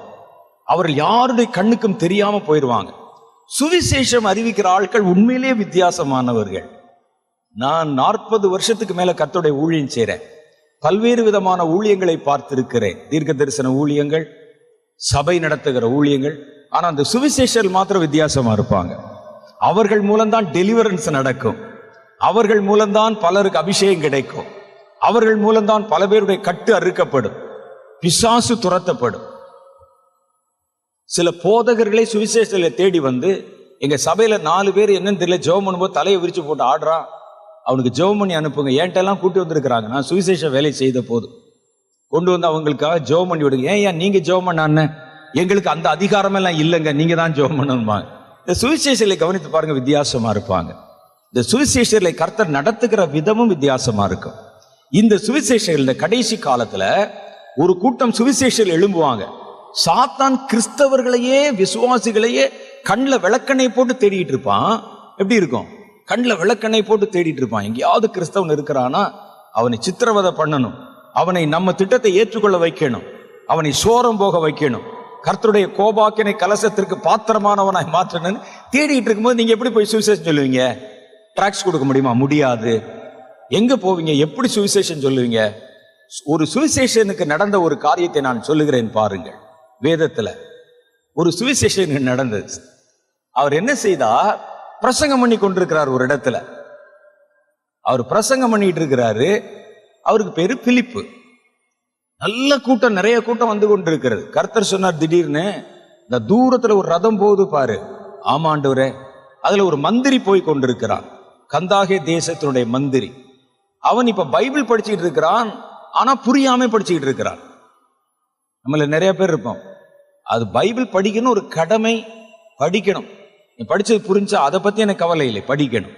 காலையில 4 வசனம், மத்தியானம் 4 வசனம், அப்படி படிப்பாங்க. இவன் அதே மாதிரி வழக்கத்தின்படி படித்து கொண்டிருந்தான். படித்துக்கொண்டு ஏசாயா தீர்க்கதரிசியின் புத்தகத்துல இயேசுவை பற்றி சொன்ன ஒரு காரியத்தை படித்து கொண்டிருந்தான். கர்த்தர் சொன்னார், பிலிப்பு நீ போய் ரதத்தோட சேர்ந்துக்க அப்படின்னு சொன்னார். ஒரு பக்கத்துல, இந்த ரதத்து பக்கத்துல போய் கொண்டார். இவன் சத்தமா படிச்சுட்டு இருக்கிறான். படித்த போது பிலிப்பு கேட்டார், நீர் படிச்சீரே, அதோட அர்த்தம் என்னன்னு தெரியுமான்னு கேட்டார். ஒருவன் எனக்கு சொல்லாவிட்டால் எனக்கு எப்படி தெரியும்?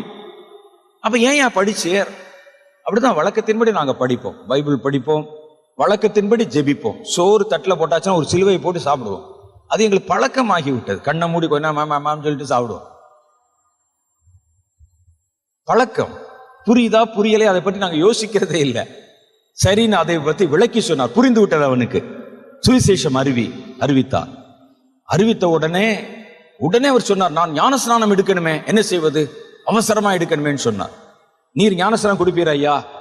அப்போ உடனே அவர் சொன்னார், கர்த்தருடைய தண்ணீரை விளக்கலாமான்னு சொல்லி அந்த கந்தாகிய தேசத்து மந்திரி அழைத்து வந்து ஞானஸ்நானம் கொடுத்து துவட்டி அவனை மேலே உட்கார வச்ச போது, இனிமே தான் வருது முக்கியமான விஷயம்.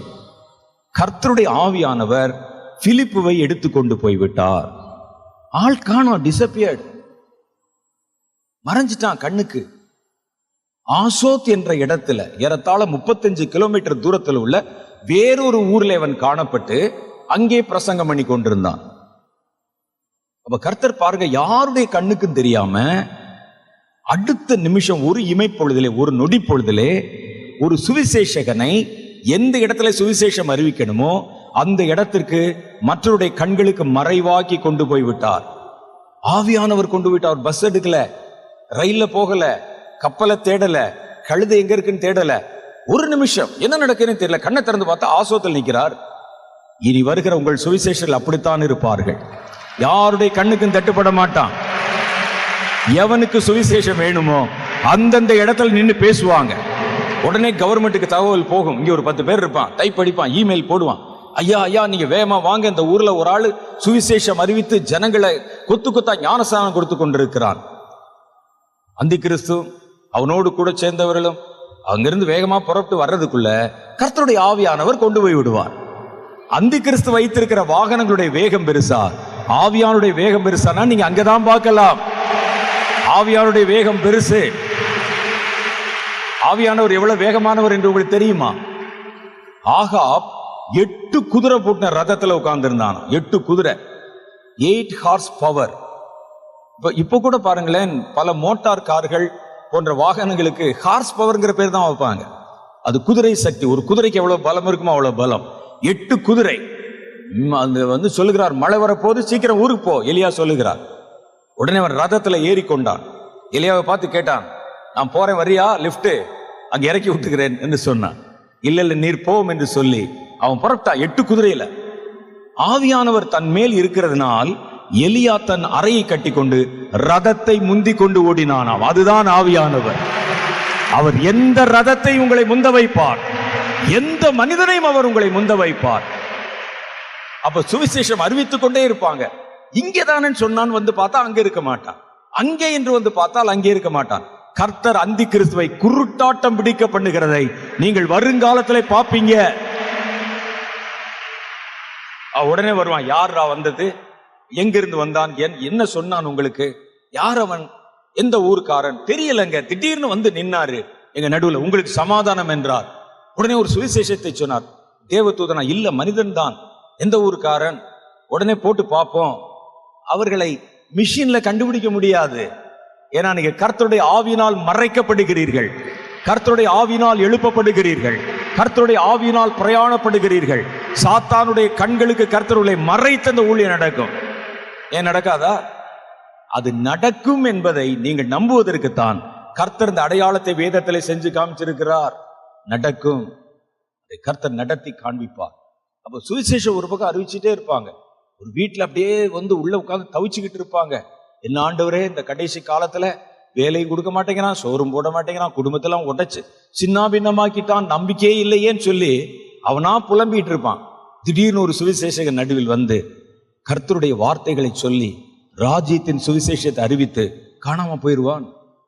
ஏன் பிலிப்பை கர்த்தர் காணாம போக செய்த மாதிரி இனி வருங்கால சுவிசேஷங்களை கர்த்தர் மறையவும் பறக்கவும் போகவும் அறிவிக்கவும் செய்ய வைக்க மாட்டாரா? என் தூதர்களை காற்றுக்களை போல பயன்படுத்துவேன். காற்றானது இன்னிடத்தில் தோன்றி இன்ன இடத்திற்கு போகிறது என்று நீ அறியாதிருக்கிறாயே, என் ஊழியக்காரனும் அப்படித்தான் இருக்கிறான் என்று கர்த்தர் சொன்னார். அது இந்த தலைமுறை ஊழியக்காரன் இல்ல, இனிமேல் வரப்போகிற ஊழியக்காரன் அப்படித்தான் இருப்பான். காத்து மாதிரி வருவான், காரியத்தை முடித்து போற போக்கில் போயிடுவான், கண்டுபிடிக்க முடியாது. நடக்கும். நம்புறீங்களா? அதெல்லாம் உங்கள் மூலம் பிறக்கிற சுவிசேஷ தலைமுறையிலே சாத்தியம் பண்ணப்படும். நீங்க தான் அவர்களை பிறப்பித்தீர்கள், உங்கள் மூலம் தான் அது நடக்கும். அப்ப இப்படிப்பட்ட சுவிசேஷல பிறப்பிக்கணும்னா நீங்கள் அதற்கு ஏற்ற வித்தா இருக்கணும்ல. அப்ப அந்த சுவிசேஷர்களுக்குள்ள நடக்க போறது இப்பவே உங்கள் வாழ்க்கையில நடக்க ஆரம்பிச்சிடும். கர்த்தர் உங்களை வித்தியாசமான சுவிசேஷகர்களாக, வித்தியாசமான ஜெப ஊழியர்களாக, வித்தியாசமான தீர்க்கதரிசிகளாக கர்த்தர் உங்களை எடுத்து பயன்படுத்த போகிறார் தான் வேதம் சொல்லுது. அப்ப இந்த தலைமுறை இவர்கள் பிறப்பிக்கிற ஊழியக்காரர்களாம் வித்தியாசமா இருப்பாங்க. நீங்க நினைக்கிற மாதிரி இருக்க மாட்டாங்க. நமக்கு சுவிசேஷம்னா இப்போ உள்ள சுவிசேஷம் தெரியும். ஒரு மேடை போட்டு லைட்டு போட்டு போஸ்டர் அடிச்சு ஒட்டி ஊரெல்லாம் விளம்பரம் பண்ணி மைக்கெல்லாம் வச்சு டவர்லாம் கட்டி லைட்டு போட்டு சுவிசேஷம் சொல்றமே, உங்களுக்கு இதை தான் தெரியும். இனி இங்கும் அங்கும் கடந்து வந்து மறைந்து பறந்து தேவனுடைய சித்தத்தை நிறைவேற்ற போகிற ஒரு கூட்டம் சுவிசேஷகர்கள் வரப்போகிறார்கள். அவன் தான் செய்ய முடியும் இந்த ஊழியத்தை. கர்த்தர் அதற்குத்தான் அவர்களை அழைத்து வந்திருக்கிறார். வேதம் அதை சொல்லுகிறார். அதெல்லாம் பிறக்கணும், உங்க மூலம் பிறக்கணும். இப்படிப்பட்ட சுவிசேஷங்களை நீங்கள் பிறப்பிக்க வேண்டுமானால் நீங்கள் அந்த சுவிசேஷ தன்மையை கொண்டிருக்க வேண்டும். நீங்க சாதாரண கிரவுண்ட் லெவலா யோசிக்க கூடாது. நீங்க என்ன வேலை செய்றீங்க, அண்ணன் தான் சொல்லுவாங்க, நல்ல ரொம்ப ஜோக்கா சொல்லுவாங்க, என்ன வேலை செய்றீங்க, நான் ஒரு சபை நடத்துறேன். அப்ப எப்போ அதுல என்ன ஊழியம் செய்வீங்க, வாரத்துக்கு ஒரு நாள் வந்து 1 மணி நேரம் சர்ச்சை திறந்து வச்சு பிரசங்கம் பண்ணிட்டு போறான் ஊழியக்காரன். மற்ற நாட்கள் என்ன செய்வேன், அப்படிதான் அப்படியே இருப்போம். சுவிசேஷன் எங்கேயோ வந்து கொஞ்சம் டிராக்ஸ் கொடுத்து விட்டு போவான். அதெல்லாம் இப்ப நீங்க பார்த்தது. இந்த காலகட்டத்தின் ஊழியர்கள் எல்லாம் மறைந்துருவாங்க. புதிய தலைமுறை ஊழியம் எழும்ப போகிறார். கர்த்தர் உங்களை கொண்டு அவர்களை எழுப்ப போகிறார். சும்மா தெருவில் நின்று டிராக்ஸ் கொடுக்கறது இல்ல, தெருவில் நின்று அவர்களுக்கு இயேசுவை பற்றி சொல்றது இல்ல, மறைந்து போய் தெரியாம வீட்டுக்குள்ள 2 சுவிசேஷ பிரதியை போட்டுட்டு வர்றது இல்ல. அதெல்லாம் நம்ம தலைமுறையோட ஒளிஞ்சு போயிடும். இனி அடுத்து ஒரு தலைமுறை வருகிறது. சாத்தானுடைய கண் பார்வைக்கு சிக்க மாட்டாங்க, சாத்தானுடைய தந்திரத்துக்கு உட்பட மாட்டாங்க. ஆனாலும் தேசத்திலே சுவிசேஷத்தை விதைத்து கொண்டே இருப்பாங்க. அவர்கள் அனுதினமும் புதிய புதிய அனுபவங்களிலே தேவனுடைய வார்த்தைகளை அறிவிப்பாங்க. அவருடைய கை விரல்களை கர்த்தர் தம்முடைய விரல்களாய் பயன்படுத்துவார். மரணத்தில் இருக்கிறவனை காப்பாற்றுவாங்க, மரித்தவனை உயிரோடு எழுப்புவாங்க. கர்த்தருடைய வசனம் ஒன்றொன்றும் உண்மை என்பதை மெய்ப்பித்து காண்பிப்பாங்க. அப்படிப்பட்ட தலைமுறை எழும்ப போகிறது. அடுத்து பாருங்க, தீர்க்க தரிசன தலைமுறை அது வரும். தீர்க்க தரிசிகளை கர்த்தர் எதற்கு எழுப்பினார் என்று நான் உங்களுக்கு சொன்னேன். தீர்க்க தரிசிகள் வந்து வழியை ஆயத்தப்படுத்தினாதான் கர்த்தருடைய வருகை வர முடியும். எப்போ உலகத்துக்கு ஆண்டவர் வரணும்னாலும் அதுக்கு முன்னால ஒரு தீர்க்க தரிசி அனுப்ப வேண்டும் என்பது மரபு. ஒரு தீர்க்க தரிசி முன்னால வந்து ஆயத்தம் பண்ணாதான் அதுக்கப்புறம் கர்த்தர் வருவார் அங்க. அப்ப முதல் தலைமுறையில, முதல் நூற்றாண்டுல இயேசு வருவதற்கு முன்பு யோவான் ஸ்நானகன் என்ற ஒரு தீர்க்க தரிசியை பயன்படுத்தி பாதைகளை செவ்வை பண்ண வைத்தார். 2வது இயேசு இந்த முறை வருகிறார். இந்த முறை அவருடைய வருகை ரொம்ப ஸ்ட்ராங் ஆனது. முதல் முறை மாதிரி இல்ல. முதல் முறை அவர் வந்து 33 வருஷம் தங்கியிருந்தாரு. 2வது முறை அவர் 1000 வருடம் தங்க போகிறார். முதல் முறை ஒரு தச்சனுடைய மகனாகவும் ஒரு பிரசங்கியாராகவும் தங்கியிருந்தார். இந்த முறை அவர் ராஜாதி ராஜாவாய் தங்க போகிறார். ஒரு அரண்மனையிலே தங்க போகிறார். பூமியை நீதியோடும் நியாயத்தோடும் அவர் அரசாளுமை செய்ய போகிறார். தேசங்கள் கர்த்தரை அறிகிற அறிவினால் நிறைந்திருக்கும். திரள் ஜாதியர் பரலோகத்தில் கர்த்தரை எப்படி துதிக்கிறாங்களோ அதே மாதிரி பூமியில நடக்கும்.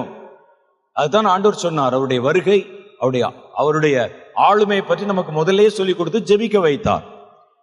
உம்முடைய சித்தம் பரமண்டலங்களில் செய்யப்படுவதை போல பூமியிலும் செய்யப்படுவதாக.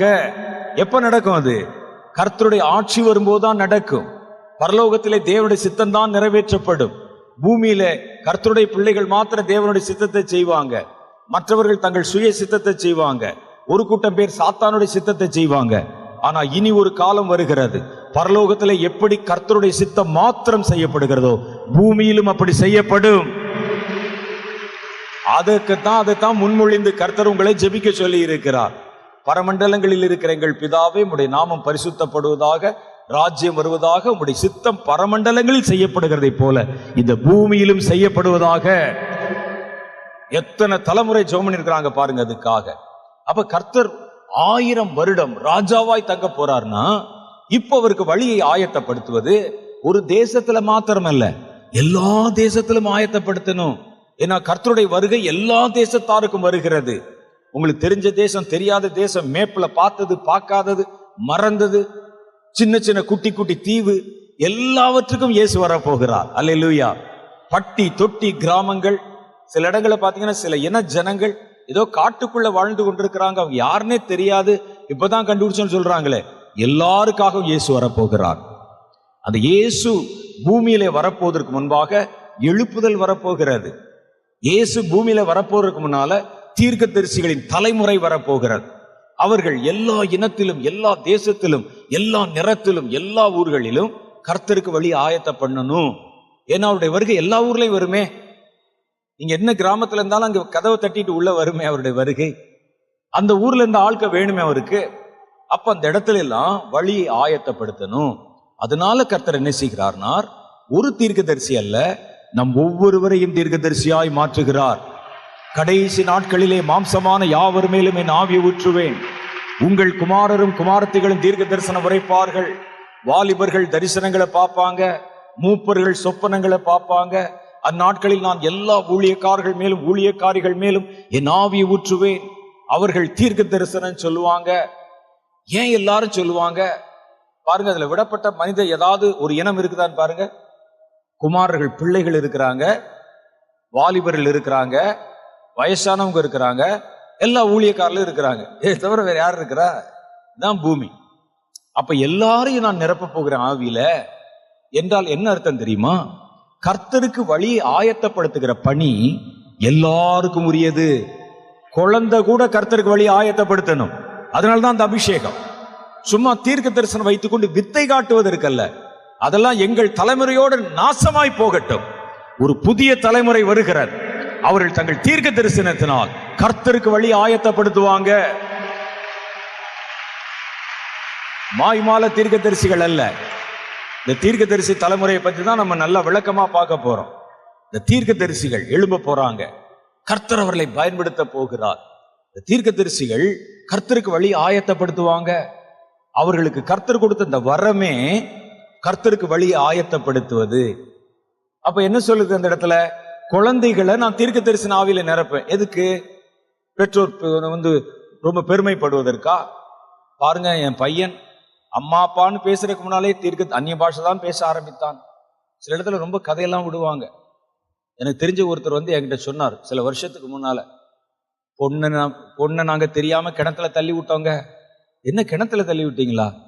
இந்த மாப்பிள்ளை வீட்டார் வந்தாங்க, பொண்ணு பார்க்க வந்தாங்க. நாங்க ஒரே ஒரு கண்டிஷன் தான் வச்சோம், ரட்சிக்கப்பட்டவனா இருக்கணும்னு. அப்ப அந்த மாப்பிள்ளையினுடைய அப்பா சொன்னாரு, அது ஏன் கேட்குறீங்க, எங்க வீட்டில் நாங்க சும்மா பேசுறதே அந்நிய பாஷையெல்லாம் பேசிக்கிறோம்னாரு. மனைவியை பார்த்து நான் காஃபி கொண்டு வானா அந்நிய பாஷையெல்லாம் பேசுவார் அவரு. அந்த அம்மா இருங்க கொஞ்ச நேரம் கழிச்சு வரேன்னு சொன்னா அது அந்நிய பாஷையில அந்த அம்மா பதில் சொல்லுமா. அந்த அளவுக்கு நாங்கள் பக்தி உள்ள குடும்பம்னு சொன்னாங்க. சும்மா ஏமாத்துறது. கல்யாணத்துக்கு முன்னால பேசுறதுல 98% பொய். அவன் 1000 பொய் சொல்ல சொன்னா இவன் 10,000 பொய் சொல்லி ஒரு கல்யாணத்தை பண்ணி வச்சிருவான். அது மாதிரி இந்த அந்நிய பாஷை பேசுறது, தீர்க்க தரிசனம், குழந்தை பெருமைக்காக அல்ல. அந்த குழந்தைக்கு கர்த்தருக்கு வழியை ஆயத்தப்படுத்தும் ஒரு பொறுப்பை கர்த்தர் தருகிறார். ஒரு வாலிபனுக்கு கர்த்தருக்கு வழியை ஆயத்தப்படுத்தும் ஒரு பொறுப்பை தருகிறார். ஒரு வயோதிபனுக்கு கர்த்தருக்கு வழியை ஆயத்தப்படுத்தும் ஒரு பொறுப்பை தருகிறார். அதுக்கு தான் தீர்க்க தரிசனம். சும்மா தீர்க்க தரிசனம் சொல்லி ஜனங்களை திகைக்க வைப்பதல்ல. நான் பார்க்கிறேன், இப்ப நிறைய இடங்கள்ல பார்க்கிறேன், சமீபத்தில் இந்த ஊழியக்காரர்கள் பண்ணுகிற கோமாளித்தனமும் சேட்டையும் பயங்கரமா இருக்கிறது. ஆப்பிரிக்கால ஒரு வீடியோ பார்த்தேன். அவர் என்ன செய்யறாருன்னா, இவரை கர்த்தர் அபிஷேகம் பண்ணி அவருடைய நாவை தீர்க்க தரிசன ஆவியினாலே நிரப்பி இருக்கிறாராம். அந்த அபிஷேகத்தை நான் உங்களுக்கு எல்லாம் கொடுக்கிறேன்னு சொல்லி. உண்மையிலேயே இருக்கு, என்கிட்ட இருக்கு, நான் பார்த்தேன். அவர் என்ன செய்யறாரு, ஒரு பெரிய பக்கெட் வச்சிருக்கிறாங்க. அந்த பக்கெட்ல தண்ணி வச்சிருக்கிறாங்க. ஜனங்கள் வரிசையா வர்றாங்க. இவர் தண்ணி அள்ளி வாயில வச்சு கொப்பளிச்சு முகத்துல துப்பிடுறார். அபிஷேகம் பெற்றுக்கொள். நடக்குதுங்க. தரிசனத்துல பாக்குறேன்னு சொல்லி என்னென்னமோ சொல்றாங்க. ஒரு இடத்துல ஒரு போதகர் சொல்லுகிறார், இதே மாதிரி ஒரு பெரிய கட்டடம், ஒரு சர்ச்சு, அங்கேயும் ஆட்கள் உட்கார்ந்து கைதிட்டுறாங்க. ஒரு பெரிய கூட்டம் சர்ச்சு. அவர் அந்த போதகர் சொல்லுகிறார், இன்னைக்கு நான் ஜெபம் பண்ணேன், கர்த்தர் எனக்கு ஒரு காரியத்தை வெளிப்படுத்தினார். இவர்கள் எல்லாம் என் ஆடுகள், என் மந்தைகள், என் ஆட்டுக்குட்டிகள், நான் அவர்களுக்கு மேய்ப்பனா இருக்கிறேன். அவர் எல்லாம் நான் ஆடுகளை போல மாத்த போறேன். அந்த அபிஷேகம் அவர் மேல இறங்கணும்னு எல்லாரும் மேன்னு கத்துவாங்க, 4 காலில் நடப்பாங்க, ஆடுகளை போல நடப்பாங்கன்னு இன்னைக்கு கர்த்தர் சொல்லியிருக்க. நான் எதுவுமே கூட்டி குறை சொல்லல, கர்த்தருடைய பிரசனத்திற்கு நான் பாட்டு கதை சொல்லக்கூடாது. நான் பார்த்தேன், சொல்லி கொஞ்ச நேரத்துக்குள்ள ஏதோ ஒரு அபிஷேகம் இறங்குறது, மேன்னு சத்தம் எல்லா இடத்துலையும், 4 காலில் குதிச்சு வெளியே கொஞ்சம் பேர் பாஞ்சு, கேமரா வச்சு வெளியே எடுத்திருக்கிறான், வெளியே கொஞ்சம் பேர் பாஞ்சு வெளியே ஒரு பெரிய புல் தர இருக்கு, புல்ல மேய்கிறான். எப்படி இருக்கும்? இன்னொரு ஆள் உட்கார்ந்து இருக்கிறாரு, அவர் என்ன செய்யறாருன்னா வருகிற ஒவ்வொருவரையும் தன்னுடைய செருப்புல அடிக்கிறார். வர்ற ஒவ்வொருத்தர் முன்னால வர்றாங்க, இயேசுவின் நாமத்தினாலே செருப்புல அடிக்கிறார். செருப்பின் அபிஷேகம். சுவிசேஷனுடைய பாதரட்சைகள் போட்டிருக்கு பாருங்க. சுவிசேஷனுடைய பாதரட்சைகள் மலைகளின் மேல் எவ்வளவு அழகா இருக்கிற பாதங்கள், பாதரட்சைகள் ஆயத்தம். அது உடனே அந்த ஜெபத்துல செருப்பை வச்சு செருப்புல 4 விளாசு. மந்தைக்கு ஏற்ற ஊழியர் தான் வருவாங்க. நீங்க நல்லவங்களா இருந்தீங்கன்னா உங்களுக்கு நல்ல ஊழியக்காரன் கிடைப்பாங்க. சும்மா எல்லா இடத்துலயும் போய் கைதட்டிக்கிட்டு இருந்தா இப்படிப்பட்ட ஊழியர் தான் வருவார்கள். அப்ப பாருங்க, இதெல்லாம் கோமாளித்தனங்கள். இந்தியாவிலே ஒரு கூட்டம் தீர்க்கதரிசிகள் வருகிறார்கள். நான் பார்த்த ஒரு வீடியோ பார்த்து எனக்கு ரொம்ப ஆச்சரியம். ஒரு குதிரை வண்டியில் அவரை ஏத்தி, ஒரு ஊழியக்காரரை ஏத்தி ஒரு ஆள் அனௌன்ஸ் பண்ணிட்டு இருக்கிறார், 20வது நூற்றாண்டின் 21வது நூற்றாண்டின் இணையற்ற தீர்க்கதரிசி வருகிறார், எல்லாரும் நம்ம கைதட்டி வரவேற்போம். குதிரை வண்டியில வருகிறார், அங்க வருகிறார், இங்கே வருகிறார். இந்த குதிரை வண்டியில சாரட்ல ஏத்தி வந்த ஊழியனை பைபிள்ல கூட நான் பார்த்ததில்லை. ரதத்துல ஏறான்னு சொன்னா கூட ரதத்தை முந்தி கொண்டு ஓடினான், நீ கொடுக்கிற லிப்ட் எனக்கு வேண்டாம் என்று. அவன் தீர்க்கதரிசி. இவர்களை வைத்து அங்க மகிமைப்படுத்தி எல்லாம் கைதட்டுங்க என்று வந்து, சரி என்னதான் தீர்க்க தரிசனம் சொல்லுகிறார் இவர் பார்க்கலாம் அப்படின்னு சொன்னா, ஒருவரை மேடைக்கு கொண்டு வந்து நிறுத்துறாங்க ஒரு கூட்டத்துல. அங்க மேடையில கொண்டு வந்து நிறுத்தணும், இப்படி பாக்குறார், எல்லாரும் கைதட்டுங்க ஜோரா. ஏன்னா அந்த காலத்துல அங்க சின்ன பசங்களா இருக்கும், எங்களுக்கு என்டர்டெயின்மெண்ட் கிடையாது. ரோட்டோரத்துல போகும்போது வித்த காட்டுறவன் இருப்பான், அவன் அடிக்கடி என்ன செய்வான்னா எல்லாரும் ஜோரா கைதட்டுங்கள் என்பான். கைதட்டுங்க, அப்பதான் பாம்பும் கீரியும் சண்டை போகும். நான்லாம் பல தடவை நின்று பார்த்திருக்கிறேன், பாம்பும் கீரியும் சண்டை போடுவது, சண்டை போட விடுவான், ஜோரா கைதட்டுங்கன்னு சொல்லுவான். அது முன்னால காணிக்கை போட்டு காசை வாங்குவான், தொப்பியில வந்து வாங்குவான். ஆனா ஒரு நாள் கூட பாம்பையும் கீரியும் சண்டையில விட்டதே கிடையாது, எடுத்துக்கொண்டு போய் விடுவான். ஒரு நாள் ஒருத்தர் கேட்டார், எப்ப அப்படி சொல்லிட்டே இருக்கிறையே, பாம்பையும் கீரியும் எப்பதான் சண்டைக்கு விடுவ? பாம்பையும் கீரியும் சண்டைக்கு விட்டுட்டு நான் அடுத்த வேலைக்கு நான் சாப்பாட்டுக்கு என்ன செய்யறது? ஒன்னு அழிச்சிருச்சுன்னா என் தொழில் போயிருமே ஐயா சொல்லி கைதட்டு. அதே மாதிரி எல்லாம் கைதட்டுங்கள், கர்த்தர் இப்ப பேச போறார். உடனே இவர் இப்படி பார்க்கிறார், உம்முடைய பேர் நடராஜனா? அவர் ஆமாம் அப்படின்னு சொல்ல, எல்லாம் கைதட்டுங்கள். பாத்தீங்களா எவ்வளவு பெரிய தீர்க்க தரிசனம். அவருடைய பேர் நடராஜன், கர்த்தர் சொல்லுகிறார், உங்க பேர் நடராஜனா? ஆமா, எல்லாம் கைதட்டுங்க. பக்கத்துல ஒரு ஆளு ஜால்ரா, எல்லாம் கைதட்டுங்கள். உடனே எல்லாம் கைதட்டான், விசில் அடிக்கிறாங்க. உமக்கு ஆந்திரா பேங்க்ல அக்கவுண்ட் இருக்கிறதா? ஆமா, ஓடு. உடனே எல்லாம் கைதட்டு, விசில் அடி. விசில் அடிச்சு எல்லாம் குதிச்சு, சில ஆள் சாமி அடி கீழே விழுந்துடுறான் ஒத்துன்னு. அதை பார்த்த உடனே அவன் தாங்க முடியல, அபிஷேகம் வந்துருச்சான், ஓன்னு கத்தி அவனை ஒரு 10 பேர் பிடிச்சி கீழே விழுகிறான். அடுத்தவர் சொல்றாரு, அதுல இவ்வளவு பணம் போட்டிருக்கியா? ஆமா. பாருங்க, இந்த பொய் தீர்க்க தரிசனத்துக்கு கொஞ்சம் தான் ஆயிடுச்சு. அவரை பார்த்து சொல்றார், உனக்கு 3 பிள்ளைகள், 3 பெண் பிள்ளைகள். ஆமாங்க, 3 பெண் பிள்ளைகள். கர்த்தர் சொல்லுகிறார், இந்த வருஷத்துல 3 பேருக்கும் கல்யாணம் ஆகிரும்னு. அந்த ஆள் சொல்லுகிறான், 3 பேருக்கு ஏற்கனவே கல்யாணம் ஆச்சே. உண்மையிலே வீடியோல இருக்குதா, எதையும் கூட்டி குறை சொல்ல, ஏற்கனவே கல்யாணம் ஆயிருச்சே சொல்லி உடனே கொஞ்ச நேரம் அந்நிய பாஷை பேசினார். பக்கத்துல ஒரு சொல்றாரு, கல்யாணம் ஆச்சோ ஆகலையோ, மறுபடியும் இந்த வருஷத்துல கல்யாணம் ஆகும் போ. கர்த்தர் சொல்லிட்டார்ல. இப்ப நான் என்ன சொல்லுகிறேன், நடராஜன் என்பது அவருடைய பேருங்கிறது அவருக்கு தெரியாதா? என் பேரு வின்சென்ட் செல்வகுமார் என்பது எனக்கு தெரியாதா? உங்க பேர் சோன் சோங்கிறது உங்களுக்கு தெரியாதா? இதை வெளிப்படுத்தி சொல்ல சாரட்ல ஒரு தீர்க்கதரிசி சொல்லணுமா? அம்மா உன் பேர் பியூலா சொல்லணுமா? சொல்லி நீங்க கைதட்டணுமா? ஒரு தீர்க்கதரிசிக்கு தெரிஞ்சதை சொல்றது. எனக்கு ஆந்திரா பேங்க்ல கணக்கு இருக்கிறது அந்த ஆளுக்கு தெரியாதா? அதை ஒரு தீர்க்கதரிசி மேடையில் வந்து சொல்லணுமா? இப்படி ஏதாவது தீர்க்கதரிசி சொல்லியிருக்கானான்னு பாருங்க, எங்கேயுமே பைபிள்ல இல்ல. இதெல்லாம் என்னன்னா கிம்மிக்ஸ், ஜனங்களை ஏமாற்றுவதற்கும் வசீகரிப்பதற்கும் வஞ்சிப்பதற்கும் இதெல்லாம் செய்தார்கள். எல்லாம் சில ஆளுக்கு வருவாங்க வீட்டுல, அப்படி ஜெபம் பண்ணிட்டு டக்குன்னு பாதையில் நிறுத்திடுவாங்க. அப்படி ஏன்னா கர்த்தர் பேசுறாராம். ஓ, கர்த்தர் சொல்லுகிறார், உங்க வீட்டு அஸ்திபாரத்துக்கு கீழே நீங்க வீடு கட்டுறதுக்கு முன்னாலேயே ஒருவன் தாயத்து மந்திரிச்சு 4 எலுமிச்சம்பழத்தை உள்ள வச்சு எண்ணெய் பாட்டில மந்திரிச்சு உள்ள போட்டு வச்சிருக்கிறான். அதுதான் உங்களை அப்படி ஆட்டி படைக்குது. அதுக்கு என்னங்க செய்யணும்? இருங்க, நான் ஜெபத்துல கேட்டு சொல்றேன் அப்படின்னு சொல்லி அதுக்கு சில பரிகாரங்கள் சொல்லி உடுக்கடிச்சிட்டு போவாங்க. அவ்வளவுதான். அது பேர் கேட்டா தீர்க்கதரிசிம்பாங்க. இது அல்ல தீர்க்கதரிசி. வேதத்துல பாருங்க, அவர்கள் தான் தீர்க்கதரிசி. வரக்கூடிய காரியங்களை சொல்லி ஜனங்களை எச்சரித்து ஜனங்களை கர்த்தரோடு கூட இணைத்து காரியங்களை செஞ்சாங்க. நம்ம இப்படிப்பட்ட தீர்க்கதரிசிகளை பார்த்து பார்த்து மனம் பதறி நொந்து நூலாகி தீர்க்கதரிசனத்து மேலேயே நம்பிக்கை இல்லாம நம்ம மாறி போய்விட்டோம். சில தீர்க்கதரிசிகள் நம்முடைய வாழ்க்கைக்கு உல வச்சிருவாங்க. எனக்கு தெரிந்த ஒரு ஐயா, அவர் ஒரு நல்ல ஒரு பெரிய ஊழியக்காரர், நல்ல தாடி வச்சிருப்பாரு, நல்ல முடி வச்சிருப்பாரு. அவருக்குமே நல்ல ப்ராஃபஸி வரம் இருக்கும். ஆனா அவருக்கு ஒரு பலவீனம் இருந்தது. என்ன பலவீனம்னா, யார் வந்தாலும் சரி, நல்ல தீர்க்க தரிசனம் சொல்றவங்க வந்தா சரி, அவங்ககிட்ட கேட்பார், கர்த்தர் என்னை பற்றி என்ன சொல்றாருன்னு கேட்டு சொல்லு அப்படிம்பார். ஒரு நாள் ஒரு அம்மா வந்தாங்க. முதல்ல வந்த அம்மா என்ன சொன்னாங்கன்னா, உனக்குள்ள ஒரு மேட்டிமை இருக்குன்னு சொல்லிட்டு போயிட்டாங்க. இவர் உட்கார்ந்து ராத்திரெல்லாம் அழுதார், ஜெபம் பண்ணினா. என்ன மேட்டிமைன்னு யோசிச்சு பார்த்தா, ஒரு மேட்டிமையும் இல்லை. பணம் காசு இருக்கா? அந்த காலத்துல இந்த ஊழியக்காரர்கள்லாம் பணம் லோன் தான் வாங்கி இருக்கிறோம். இதுல என்ன மேட்டிமை வர்றதுக்கு என்ன இருக்கு? கடன்காரன் தென்ன வீட்டு வாசல் வந்து கத்திட்டு போறான். மேட்டிமை வர்ற மாதிரி இருந்தா கூட இவன் வந்து ஆஃப் பண்ணிட்டு போயிடறான். அவங்கள என்ன மேட்டிமைன்னு யோசிச்சுட்டே இருந்தா. அடுத்த நாள் இன்னொரு அம்மா வந்தாங்க. அவர்கள் வந்த போது சொன்னார், நேத்து ஒரு அம்மா வந்தாங்க, ஒரு நல்ல ஒரு தீர்க்கதரிசி. அவங்க சொன்னாங்க, உன் மனசுல மகனே மேட்டிமை இருக்குன்னு சொன்னாங்க. ஆனா என்ன மேட்டிமைன்னு சொல்லல. நீங்க ஜெபம் பண்ணி கர்த்தர் உங்களுக்கு என்ன சொல்றாருன்னு சொல்லுங்க. இந்த அம்மா ஜெபத்துல அப்படி யோசிச்சு பார்த்தாங்க, என்னவா இருக்கும் என்று. ஒன்றும் வசதி கிடையாது, பணம் இல்லை, காரு கிடையாது, காரும் இல்லை, வேற என்ன இருக்கு? போற இடத்துல எல்லாம் ஒரு அடிச்சுதான் துரத்துறாங்க. இப்ப அதுலயும் மேட்டிமை வரக்கு வாய்ப்பு இல்லை. கூட்டம் போட்டா கூட்டம் வர்றதில்ல. வேற எதுக்குத்தான் இருக்கு மேட்டி? ஓ, தாடி வச்சிருக்கிறானே இந்த ஆளு. இந்த அம்மா மனசுல வந்து, மகனே, நீ வளர்த்திருக்கிற தாடியை குறித்து உனக்கு ஒரு பெருமை இருக்கிறது, உன் மீசையை பத்தி உனக்கு ஒரு பெருமை இருக்கிறது. நம்ம அந்த காலத்து பழைய ஏற்பாட்டு தீர்க்கதரிசிகள் போல இருக்கிறோம் என்று உன் மனசுல ஒரு ரகசிய மேட்டுமை இருக்குது என்று சொன்னார்கள். என்ன செய்யணும் ஆண்டவரேன்னு சொன்னார். ஒரு பக்கம் மீசையை எடுத்து விடு, ஒரு பக்கம் தாடியை எடுத்து விடு. ஒரு பக்கமா? ரெண்டையும் எடுத்துறவா, ஒரு பக்கத்தை எடுத்துரு, அப்பதான் உன் மேட்டிமை போகும். ஒரு அடுத்த நாள் சாயந்தரம் அழுது ஜெபம் பண்ணி ஒரு சைடு எடுத்துட்டார்.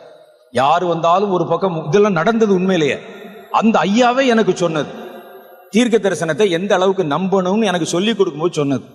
ஒரு பக்கம் முக்காடை போட்டுக்கிட்டு யார் வந்தாலும் இப்படித்தான் பேசுவார். மீசை இருக்கிற பக்கத்தை காட்டி, வாங்க உட்காருங்க, என்ன வேணும்? ஜெபம் பண்ணணும் ஐயா. ஏன் ஐயா திரும்பி இருக்கிறீங்க? பல்லு இல்லையா? இல்லை. உனக்கு என்ன வேணும்னு சொல்லு. ஒரு பக்கம் முக்காடை போட்டு இப்படி சைடு வியூல தான் பேசுவார். சரி, இப்பவாது சரியா போச்சா அப்படின்னு மறுபடியும் அந்த அம்மா எங்கேயோ ஊருக்கு போயிட்டு வந்தாங்க.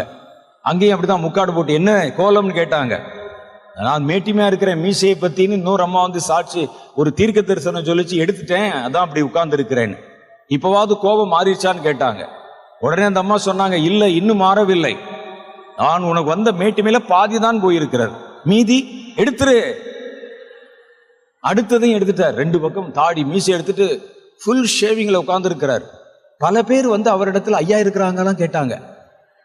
ஐயா இருக்கிறாங்களா, ஜெபம் பண்ண வந்தோம் அப்படின்னு கேட்டாங்க. அடையாளமே தெரியல. சரி, இப்பவாவது போயிருச்சா அப்படின்னு காத்திருந்தார்.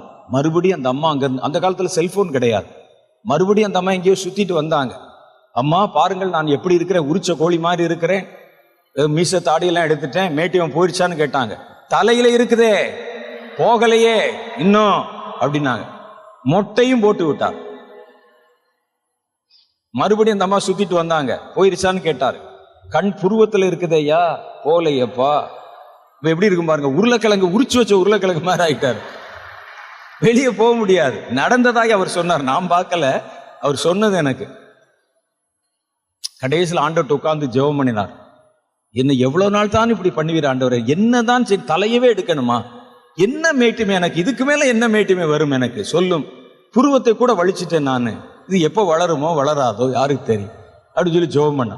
அப்ப கர்த்தர் பேசினாராம், நான் தான் உன்கிட்ட பேசுறேன்ல, நான் உனக்கு நடக்க வேண்டிய வழியை கற்றுக் கொடுக்கிறேன்ல, உனக்கு ஆலோசனை தரேன் இல்ல, அப்புறம் என்னத்துக்கு போற வர ஒவ்வொருத்தரையும் கூப்பிட்டு கர்த்தர் என்ன சொன்னார், என்ன சொன்னார்? பாத்தியா, கடைசியில உன் தலைக்கே ஒலை வைத்து விட்டார்கள். தலைக்கு வச்சா கூட நம்ம சந்தோஷமா ஏற்றுக்கொள்ளலாம், தலை முடிக்கு வச்சா அப்படி இருக்கும் பாருங்க. சில ஆளுக்கு தலை போனா கூட கவலைப்பட மாட்டான், முடி உதிர்ந்தா கவலைப்படுவாங்க, போச்சே அப்படின்னு. அப்ப இதெல்லாம் நடந்தது. இதெல்லாம் இந்த காலத்து தீர்க்கதரிசிகள். இதெல்லாம் முடிஞ்சு போயிடும். இன்னொரு வகை தீர்க்கதரிசி வருகிறார்கள். எப்படி அவர்கள் கர்த்தருக்கு பாதையை செவை பண்ணுகிறார்கள்? வேதத்துல பாத்தீங்கன்னா நிறைய காரியங்கள் சொல்லப்பட்டிருக்கிறது. அவர்கள் கர்த்தருக்கு வழியை ஆயத்தப்படுத்துகிற தீர்க்க தரிசனத்தை செய்வாங்க. எசேக்கியேல் தீர்க்கதரிசியின் புஸ்தகம் 11வது அதிகாரம் 1 to 13 வரைக்கும் உண்டான வசனங்கள். நீங்க உங்க ரூம்ல போய் படிச்சு பாருங்க. ஒரு நல்ல ஒரு சம்பவம் இருக்கும். நடந்ததை நான் சொல்லுகிறேன். ஒரு நாள் இந்த எசேக்கியேல் தீர்க்கதரிசி ஜெபம் பண்ணி கொண்டிருந்தார். தீர்க்கதரிசிகளுக்கு தீர்க்க தரிசனம் சார்ந்த அனுபவங்கள் இருக்கும். அவங்க கண்கள் திறக்கப்படும், காதுகள் திறக்கப்படும், நாவு திறக்கப்படும். அவங்க தேவனை தரிசிப்பாங்க, தேவ காரியங்களை பார்ப்பாங்க. சில சமயங்கள் அவர்கள் செத்த பிரேதம் போல விழுந்து விடுவார்கள். அவர்களுடைய ஆவியை கர்த்தர் வேறொரு இடத்துக்கு கொண்டு போய் அங்கே நடக்கிற காரியங்களை காண்பிப்பார். எசேக்கியேல் தீர்க்கதரிசிக்கு அப்படித்தான் ஒரு அனுபவம் நடந்தது. அவர் ஜெபம் பண்ணி கொண்டிருந்த போது கர்த்தருடைய ஆவியானவர் என்னை எடுத்து என்னை கர்த்தருடைய ஆலயத்தின் கிழக்கு முகமாயிருக்கிற வாசலுக்கு கொண்டு போனார். ஜெபம் பண்ணிட்டு இருக்கிறாரு. கர்த்தர் அவரை எடுத்து, அவர் ஸ்பிரிட்டை மாத்திரை எடுத்து கிழக்கு முகம், ஆலயத்துல கிழக்கு முகமாயிருக்கிற வாசலுக்கு கொண்டு போனார். அங்க பார்த்தா இந்த இஸ்ரவேல் எருசலேமின் பிரமுகர்கள், முக்கியமான எம்எல்ஏ, எம்பி, அமைச்சர் மாதிரி ஆட்க ஒரு 4 பேர், சில பேர் கூடி ஆலோசனை பண்ணிட்டு இருக்காங்க. யாருக்கும் தெரியாம இந்த நாட்டை எப்படி கெடுக்கிறது, தேசத்தை எப்படி கெடுக்கிறது. சில ஆளுக்கு உட்காந்து யோசிக்கிட்டே இருப்பாங்க, என்னென்ன திட்டம் கொண்டு வரலாம், ஜனங்கள் கொஞ்சம் நிம்மதியா இருக்கிற மாதிரி இருக்குதா, ஆமா, அடுத்து இதை கொண்டாந்தலாம், அப்படி யோசிப்பாங்க. அது மாதிரி இங்க யோசித்து கொண்டிருக்கிறார்கள். இந்த பட்டணத்தை எப்படி நம்ம கொலைக்கலாம், ஆலயத்தை எப்படி கொள்ளையடிக்கலாம் பேசுறாங்க. அவர்கள் நடுவிலே எசேக்கியேலை கொண்டு போய் கர்த்தர் நிறுத்துகிறார். எசேக்கியேலால் அவர்களை பார்க்க முடியும், அவர்களால எசேக்கியேலை பார்க்க முடியாது. ஏன்னா அவங்க ஆவியில போய் நிக்கிறாங்க, அப்படி ஸ்பிரிட்ல. அவர் பார்த்து கொண்டிருக்கிறார். என்ன ஆண்டவரே, இவர்கள் நல்லா எங்களை ஆட்சி பண்ணுவான்னு சொல்லி ஓட்டெல்லாம் போட்டோமே, நாங்க தேடி தேடி பார்த்து அந்த சின்னத்திலே அடிச்சோமே, நாங்க போட்டது கொஞ்சம், அவனா போட்டுக்கிட்டது கொஞ்சம், வந்துட்டானே, இவ்வளவு பேர் வந்துட்டு இப்ப கடைசியில தேசத்துக்கு எதிராக காரியம் செய்யறானே. பாத்தியா, என் நகரத்தை கெடுக்கவும், தேவாலயத்தை கொள்ளையடிக்கவும், எருசலேமை சீர்குலைக்கவும் இந்த பட்டணத்தின் அதிபதிகள் பேசுகிறதை கேட்டார். என்ன செய்யணும் ஆண்டவரே, என்ன செய்யணும்? நான் அவர்களுக்கு விரோதமாய் தீர்க்க தரிசன உரை என்றார். அவர்களுக்கு விரோதமாய், இதான் உண்மையான தீர்க்க தரிசி. பாருங்க, ஒரு தீர்க்க தரிசனம் எப்படி எல்லாம் பயன்படுகிறது. அவர்களுக்கு எதிராய் தீர்க்க தரிசனம் சொல்லு. எப்படி சொல்றது? நான் சொல்ல சொல்ல பின்னால சொல்லியா நீ? நான் சொல்லுவேன், நீ பின்னால சொல்லு. கர்த்தர் சில சமயத்தில் அப்படி சொல்லுவார். பிலிப்பைன்ஸ் என்ற ஒரு பட்டணத்துல என்னை ஊழியத்துக்கு அழைத்திருந்தார்கள். அதுல ஒரு பெரிய, அந்த பிலிப்பைன்ஸ்ல மணிலாவில் பெரிய ஒரு அரங்கம் இருக்கிறது, ஆம்ஸ்டர்டாம் என்று. அந்த அரங்கத்துல எங்க கூட்டம் நடக்குது. பெரிய பெரிய பிஷப் மாதிரிலாம் வந்து உட்கார்ந்து இருக்கிறாங்க.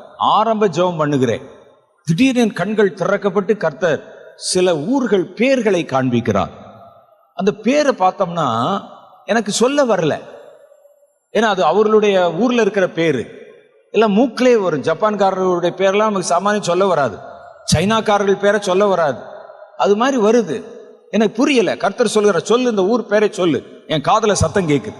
மேடையில பெரிய பெரிய பிஷப் மார்க்கில உட்கார்ந்து இருக்கிறாங்க. அது ஒரு கேத்தலிக் கிறிஸ்தவர்கள் நிறைந்த ஒரு நாடு பிலிப்பைன்ஸ். எல்லாம் பெரிய பெரிய ஆட்கள். என்னமோ இந்தியால இருந்து யாரோ வந்திருக்கிறானாமே, என்னமோ தீர்க்க தரிசனம், என்னமோ கூட்டம் நடக்குதாமே. ஸோ பார்க்கறதுக்கு பிஷப்மார்கள் வரும்போதே ஒரு பெரிய ஆயருக்கு உண்டான கோல், தலையில ஒரு தொப்பி எல்லாம் வச்சு வந்து அப்படியே அழகா மேக்கப் எல்லாம் பண்ணி உட்கார்ந்து இருக்கிறாங்க. நான் அங்க பாக்குறேன், எனக்கு கண்களுக்கு முன்னாடி கர்த்தர் சொல்றாரு, என் காதுல சொல்றாரு, இந்த பேரை சொல்றா அப்படின்னு சொல்றாரு. என்ன ஆண்டவரேன்னு கேட்கிறேன். ஏன்னா நமக்கு தெரிஞ்ச மாதிரி பேர் சொன்னா நம்ம சொல்லிடலாம். ஒரு தூத்துக்குடினா சொல்லிடலாம், ஒரு திருநெல்வேலினா சொல்லிடலாம், கொஞ்சம் ஒரு மாதிரி இடக்க மடக்க அழகிய பாண்டியபுரம் சொன்னா கூட சொல்லிடலாம், தச்சநல்லூர்னு சொன்னா கூட சொல்லிடலாம். இது வேற மாதிரி இருக்கு, எப்படி சொல்றது? நான் மறுபடியும் என்ன ஆண்டவரேன்னு கேட்கிறேன். மறுபடியும் சொன்னான், மறுபடியும் கேட்டேன், என்ன ஆண்டவர்னு கேட்டேன். என்ன இவனை போய் தீர்க்க தரிசியா வந்து எழுப்பின பெரிய தப்புன்னு நினைச்சிருப்பார் போல இருக்கு. சரி, உனக்கு நான் சொல்றதை உனக்கு ரீப்ரொடியூஸ் பண்ணி திருப்பி சொல்ல தெரியல, நான் அதை உனக்கு அப்படியே ஒரு தரிசனத்துல எழுத்துல காட்டுறேன், படி அப்படின்னு சொன்னார். எனக்கு கண்களுக்கு முன்னால வருது, கண்களுக்கு முன்னால அந்த ஸ்பெல்லிங் வருது, அப்படி தெரியுது எனக்கு. நியான் லைட்ல பல்புல ஒரு வெளிச்சமா அந்த எழுத்து வருமே, அது மாதிரி அப்படி எனக்கு முன்னால பச்சை நிறத்துல வருது அப்படியே. அப்பவும் எனக்கு படிக்க முடியல, அப்பவும் படிக்க முடியல. ஏன்னா ஸ்பெல்லிங்கே வேற மாதிரி இருக்குது. இந்த ஸ்வாட்ஸ் ஐயருடைய ஸ்பெல்லிங் உங்களுக்கு தெரியுமா? ஸ்வாட்ஸுக்கு என்ன ஸ்பெல்லிங் போடுவீங்க? SWART அப்படித்தானே போடுவோம். ஸ்வாட்ஸுக்கு ஸ்பெல்லிங் என்ன? SCHWARTZ போடணும். இப்ப இந்த மாதிரி போட்டேன்னு நான் ஸ்குவாட்ஸான்னு சொல்லி யோசிச்சுட்டு இருக்கிறேன். இது மாதிரி வேற பேரு, புது பேரு. என்ன ஆண்டவரே, எனக்கு அதுவும் தெரியலையே. அங்க கூட்டம் எல்லாம் பார்த்துட்டு இருக்கா, என்ன அந்த ஆள் பாதியில ஆஃப் ஆயிட்டான், பேசாம இப்படியே நின்று கொண்டிருக்கிறான், எனக்குள்ள என்னமோ நடந்துகிட்டு இருக்கு, எனக்கு இதையும் படிக்க முடியலையே ஆண்டவரேன்னு சொன்னேன். கர்த்தர் உண்மையிலேயே நொந்து போயிருப்பார். இவனெல்லாம் ஒரு தீர்க்கதரிசி என்று அழைத்து பிலிப்பைன்ஸு கொண்டு வந்து சொன்ன அதை படிக்க தெரியலன்னு சொல்றானே. சரி, படிக்க தெரியலன்னா ஸ்பெல்லிங்கை சொல்லுப்பா, தனித்தனியா ஸ்பெல்லிங் சொல்லு, அவன் படிச்சுக்கிடுவான் என்றார். நான் சொன்னேன், கர்த்தர் எனக்கு சில பட்டணங்களுடைய பேரை காட்டுறாரு, அந்த பட்டணத்தின் பேரை எனக்கு சொல்ல தெரியல, அது உங்க ஊர் பேரா இருக்கிறதுனால எனக்கு அதை மறுபடியும் வாசிக்கவும் தெரியல, கர்த்தர் எனக்கு காமிக்கிறாரு, நான் பார்க்கலான்னு சொல்றேன். அது சொல்றாரு, அதனால அந்த எழுத்தை நான் ஒவ்வொரு எழுத்தா சொல்றேன், நீங்க புரிஞ்சுக்கங்க என்று சொல்லி ஒவ்வொரு எழுத்தா சொல்லுகிறேன். திடீர்னு ஜனங்கள் கைதட்ட ஆரம்பிச்சிட்டாங்க. கர்த்தர் பேசுகிற, ஏன்னா அந்த மாதிரி ஒரு ஊர் அங்க இருக்குது, எனக்கு ஸ்பெல்லிங்கும் தெரியல, சொல்லவும் தெரியல. கர்த்தர் அந்த மாதிரி பேசுவார். கர்த்தர் சொன்னார், நீ சொல்ல வேண்டிய தீர்க்க தரிசனத்தை உன் காதுல சொல்லுவேன், நீ அதை உன் வாயிலே சொல் என்றார். நீ போய் படிச்சு பாருங்க, இருக்கும் அந்த இடத்துல. அவர் சொல்ல சொல்ல இவர் தீர்க்க தரிசனம் உரைத்தார். தீர்க்க தரிசனம் உரைத்தால் என்ன நடக்கும் என்று உங்களுக்கு தெரியும். ஜனங்கள் கைதட்டுவாங்க, கொஞ்சம் பேர் அபிஷேகம் பண்ணப்படுவாங்க. ஆனா முதல் முறை அவர் காட்சியை பார்க்கிறார். அவர்களுக்கு எதிராய் தீர்க்க தரிசனம் சொன்ன போது அந்த நகரத்தின் அதிபதி என்று சொல்லுகிற ஒரு மனிதன் செத்து விழுந்தான். எப்படி இருக்கும்? தீர்க்க தரிசனம் பேசினோடனே ஒருத்தன் செத்துட்டானா. இந்த பவர் மாத்திரம் வரட்டும் நம்ம கைக்கு. தீர்க்க தரிசனம் சொல்லியே அவ்வளவுதான், பட்டணத்தை நம்ம சீர்படுத்திடுவோம். இவர்கள் தீர்க்க தரிசனம் சொன்ன போது அவன் செத்து விழுந்தான். பாருங்களேன், அப்படி இந்த நகரம் இப்படி நான் தீர்க்க தரிசனம் சொல்லையில், அதுல சொல்லு 13வது வசனம், இப்படி நான் தீர்க்க தரிசனம் சொல்கையில் பெனாயாவின் குமாரனாகிய பெலத்தியா செத்தான். பயந்துட்டாரு. தீர்க்க தரிசனம் சொன்னா சாவானா? சாவான். தீர்க்க தரிசனம் சொன்னா உடையுமா? உடையும். கர்த்தர் ஒருவனை எதற்கு தீர்க்க தரிசியா எழுப்பினார்? எரேமியா சொல்றார், பார், கட்டவும் நாட்டவும் இடிக்கவும் பிடுங்கவும் உன்னை இந்த ஜாதிகளின் மேலே தீர்க்க தரிசியா ஏற்படுத்தினேன். அவன் தீர்க்க தரிசி. பாக்கெட்ல இருக்க பர்ஸ சொல்றவனா தீர்க்க தரிசி? ஒருவன் தீர்க்க தரிசனம் சொன்னா கட்டப்படணும், ஒருவன் தீர்க்க தரிசனம் சொன்னா நாட்டப்படணும், ஒருவன் தீர்க்க தரிசனம் சொன்னால் அது இடிக்கப்படணும். பார், கட்டவும் இடிக்கவும் நாட்டவும் பிடுங்கவும் இன்றைக்கு இஸ்ரவேலின் மேலே நான் உன்னை தீர்க்க தரிசியா எழுப்புகிறேன். அதான தீர்க்க தரிசனம். பாருங்க, அந்த தேசத்துக்கு எதிராக போராடினவன், சட்டத்தை கொண்டு வருகிறவன், தேவனுடைய ஜனங்களுக்கு எதிரான காரியங்களை யோசித்தவன் தீர்க்க தரிசனம் சொன்ன போது செத்து விழுந்தான். ஒரு புது தலைமுறை வரும், அவர்கள் தீர்க்க தரிசனம் உரைக்க உரைக்க ஜனங்களுக்கு எதிராய் கிரியை செய்கிற ஒவ்வொரு சத்துருவின் கிரியைகளும் செத்து விழுகிறதை காண்பீர்கள். ஜெபமண்ணி அல்ல, தீர்க்க தரிசனம் சொல்லி. தீர்க்க தரிசனம் சொன்ன எவனெல்லாம் தேவனுடைய பிள்ளைக்கு எதிராக எழும்புகிறானோ அவள் எல்லாம் கர்த்தர் அவ்வளவுதான் கதையை முடிச்சிடும். தீர்க்க தரிசனம் அழிக்கும். அதைத்தான் அங்கே எரேமியாவுக்கு சொல்லு, பார், கட்டவும் இடிக்கவும் நாட்டவும் எழுப்பவும் ஜாதிகளின் மேலே தீர்க்க தரிசியார். ஒரு தீர்க்க தரிசனத்துக்கு அவ்வளவு பவர் இருக்குங்க. இல்ல சும்மா கேட்டுட்டு எழுதி வச்சுட்டு போறதா? அது எழுப்பும், அது விளைய பண்ணும். ஒரு விளை நிலம், விளையாத நிலத்தில் நின்று தீர்க்க தரிசனம் சொல்லி பாருங்க, அந்த நிலம் தன் கனியை கொடுக்க ஆரம்பித்து விடும். அது கட்டப்படும், நாட்டப்படும். எனக்கு தெரிந்து இந்த ஊழியத்துல பல காரியங்கள் தீர்க்க தரிசனத்தினால்தான் கட்டப்பட்டிருக்கிறார். அன்னிட்டு கேளுங்க, சாட்சியா சொல்லுவாங்க. ஒரு தாயார், ஒரு ஏழை தாயார், இவங்க ஒரு சின்ன குழுவா, சின்ன குரூப்பா ஒரு வீட்டில் இருந்து அவர்கள் ஜெபக்குழுவை ஆரம்பித்த போது அவங்களுக்கு ஒரு இடத்துக்கு போறதுக்கு வர்றது கூட வேற வாகன வசதி கிடையாது. அண்ணனுக்கு ஒரு சைக்கிள் வச்சிருப்பாங்க. நான் ஒரு சைக்கிள் வச்சிருந்த காலத்திலையும் நான் பார்த்திருக்கிறேன். அவர்கள் ஒரு டிவிஎஸ் 50 வச்சிருந்த காலத்திலையும் பார்த்திருக்கிறேன். நான் வந்திருக்கிறேன் இங்க. அப்ப நான் அவர்கள் அப்படிதான் இருந்தாங்க, ஒரு சின்ன குரூப். ஜெபம் பண்ற கூட ஒரு வீடு இல்ல, ஒரு வீட்டு திண்ண, அதுவும் பழைய காலத்து வீடு, நாட்டு ஓடு தட்டு ஓடு போட்ட ஒரு வீடு. அந்த திண்ணையில மாத்திரம் ஜெபிச்சுக்கங்க தம்பிகளான்னு சொல்லி யாரோ பெரிய மனசு பண்ணி கொடுத்துருக்குறாங்க. அவ்வளவுதான். அந்த அம்மா வந்தாங்க, அவர்கள் ஜெபம் பண்ணினார்கள். தம்பி, ஆண்டவர் சொல்றாரு, உன்னை உலகம் முழுவதற்கு எடுத்துக்கொண்டு போவேன் என்கிறார். எப்ப? சைக்கிள்ல போகும்போது. டிவிஎஸ் உலகம் முழுசும் கொண்டு போவேன். இந்த இடத்துல தேடி ராஜாக்களும் பிரபுக்களும் வருவாங்க. ஒரு பெரிய ஊழியத்தை நாட்டுவேன். அந்த காலத்துல டிவியே கிடையாது. உன்னுடைய வார்த்தைகளை டெலிவிஷன்ல கொண்டு போவேன், உலகம் முழுசும் பார்ப்பாங்க. அந்த அம்மா சொன்னாங்க. ஒவ்வொன்றும் இன்னைக்கு கட்டி இருக்கிற இந்த கட்டடம் வரைக்கும் தீர்க்க தரிசனத்தினால் கட்டப்பட்டது. கேளுங்க, சாட்சி சொல்லுவாங்க. தீர்க்க தரிசனம் தான் அதை எழுப்பிச்சு. இந்த ஊழியத்தை கர்த்தர் தம் கண் பார்வையில வைத்து பேச பேச பேச எழுப்பினார். பேச பேச கர்த்தர் தீர்க்க தரிசிகளை கொண்டு பேசினார். அவங்ககிட்டயே தீர்க்க தரிசனமா பேசினார். கர்த்தர் சொல்லாம எது ஒன்று நடக்கல. அதனால்தான் நான் சொல்லுகிறேன், இது மனுஷனுடைய சித்தத்திலே உண்டானதில்லை. இந்த ஊழியம் நீங்க உட்கார்ந்து இருக்கிற இடம் மனுஷனுக்கு சொந்தமானதல்ல, தேவனுடைய மனதிலிருந்து தேவனுடைய சித்தத்திலிருந்து உண்டாக்கப்பட்ட காரியம். நம்ம சும்மா ஒரு கான்ட்ராக்டர் மாதிரி, மேஸ்திரி மாதிரி நின்று இடத்தை பார்த்தோம், அவ்வளவுதான். கர்த்தர் தம்முடைய நாமத்தின் பிரஸ்தாபத்திற்கென்று தான் எழுப்பின தேவாலயம் இந்த இடம். தேவன் பரிசுத்தப்படுத்தி வைத்திருக்கிற இடம். தீர்க்க தரிசனத்தினால் தான் கட்டினார் அதை. வேதம் இங்கே சொல்லுகிறது, கட்ட, நாட்ட, பிடுங்க, இடிக்க, எழுப்ப, ஏற்படுத்த, துரத்த தீர்க்க தரிசியாக உன்னை ஏற்படுத்தினேன். இத்தனை கேட்டகிரில தீர்க்க தரிசனம் சொல்றவன் தான் தீர்க்க தரிசி. எசேக்கியேல் பாருங்க, பயந்துட்டாரு. ஐயோ, இன்னும் நான் மேலும் சொன்னால் மிச்சம் இருக்கிற 4 பேர் செத்துருவானே. பயப்படுறார். உடனே அழ ஆரம்பிக்கிறார். அப்பொழுது நான் முகங்குப்புற விழுந்து மகா சத்தமாய், கர்த்தராகிய ஆண்டவரே, தேவரீர் இஸ்ரவேலின் மீதியானவர்களை இம்மாதிரியே சங்காரம் செய்வீரோ, என்னை தீர்க்க தரிசனம் சொல்ல வச்சு எல்லாரையும் கொன்றுவீரோன்னு கேட்டார். அப்ப தீர்க்க தரிசனத்தின் பவர் இடிப்பது, தீமையை அழிப்பது, தீமையை வேரோடு அகற்றுவது. நீங்க ஒன்னும் செய்ய வேண்டாம். உங்கள் வாயை கர்த்தர் திறப்பார். நீங்கள் சொல்ல வேண்டியதை கர்த்தர் உங்களுடைய நாவிலே தருவார். நீங்க சொல்ல மாத்திரம் சொல்வார். சொல்லி பாருங்கள், அது நடக்கும். வானத்தை நோக்கி சொல்லி பாருங்கள், வானம் திறக்கும். வானத்தை நோக்கி கட்டளையிட்டு பாருங்கள், அது நெருப்பை பொழியும். மழையை பார்த்து நில் என்று சொல்லுங்கள், நிற்கும். பெய் என்று சொல்லுங்கள், பெய்யும். தீர்க்கதரிசி நாவு அத்தனை வல்லமை உள்ளது. உண்மையான தீர்க்கதரிசி நாவு. 2வது காரியத்தை பாருங்க, இது அழிப்பது. இன்னொன்னு என்ன செய்யுமா? எசேக்கியேல் 37வது அதிகாரத்துல 1 to 10 வரைக்கும் உண்டான வசனங்கள் சொல்லுகிறது. இது என்ன செய்யுமா? கர்த்தர் அவரை திடீர் இதே மாதிரி மறுபடியும் ஆவியில் எடுத்துக்கொண்டு போகிறார். எசேக்கியேல் 37:1 சொல்லுகிறார், கர்த்தருடைய கை என் மேல் வந்து அமர்ந்தது. கர்த்தர் என்னை ஆவிக்குள்ளாக்கினார். என்னை வெளியே கொண்டு போய் எலும்புகள் நிறைந்த ஒரு பள்ளத்தாக்கல் நிறுத்தினார். எல்லாம் எலும்பு, செத்து சுண்ணாம்பா போறதுன்னு சொல்றாங்க பாருங்க. அது மாதிரி சுண்ணாம்பா போன எலும்பு. கை ஒரு பக்கம், கால் ஒரு பக்கம். என்னை அவர்களை அருகே சுற்றி நடக்க பண்ணினார். அப்படியே சுத்துறான்னு சொன்னார்.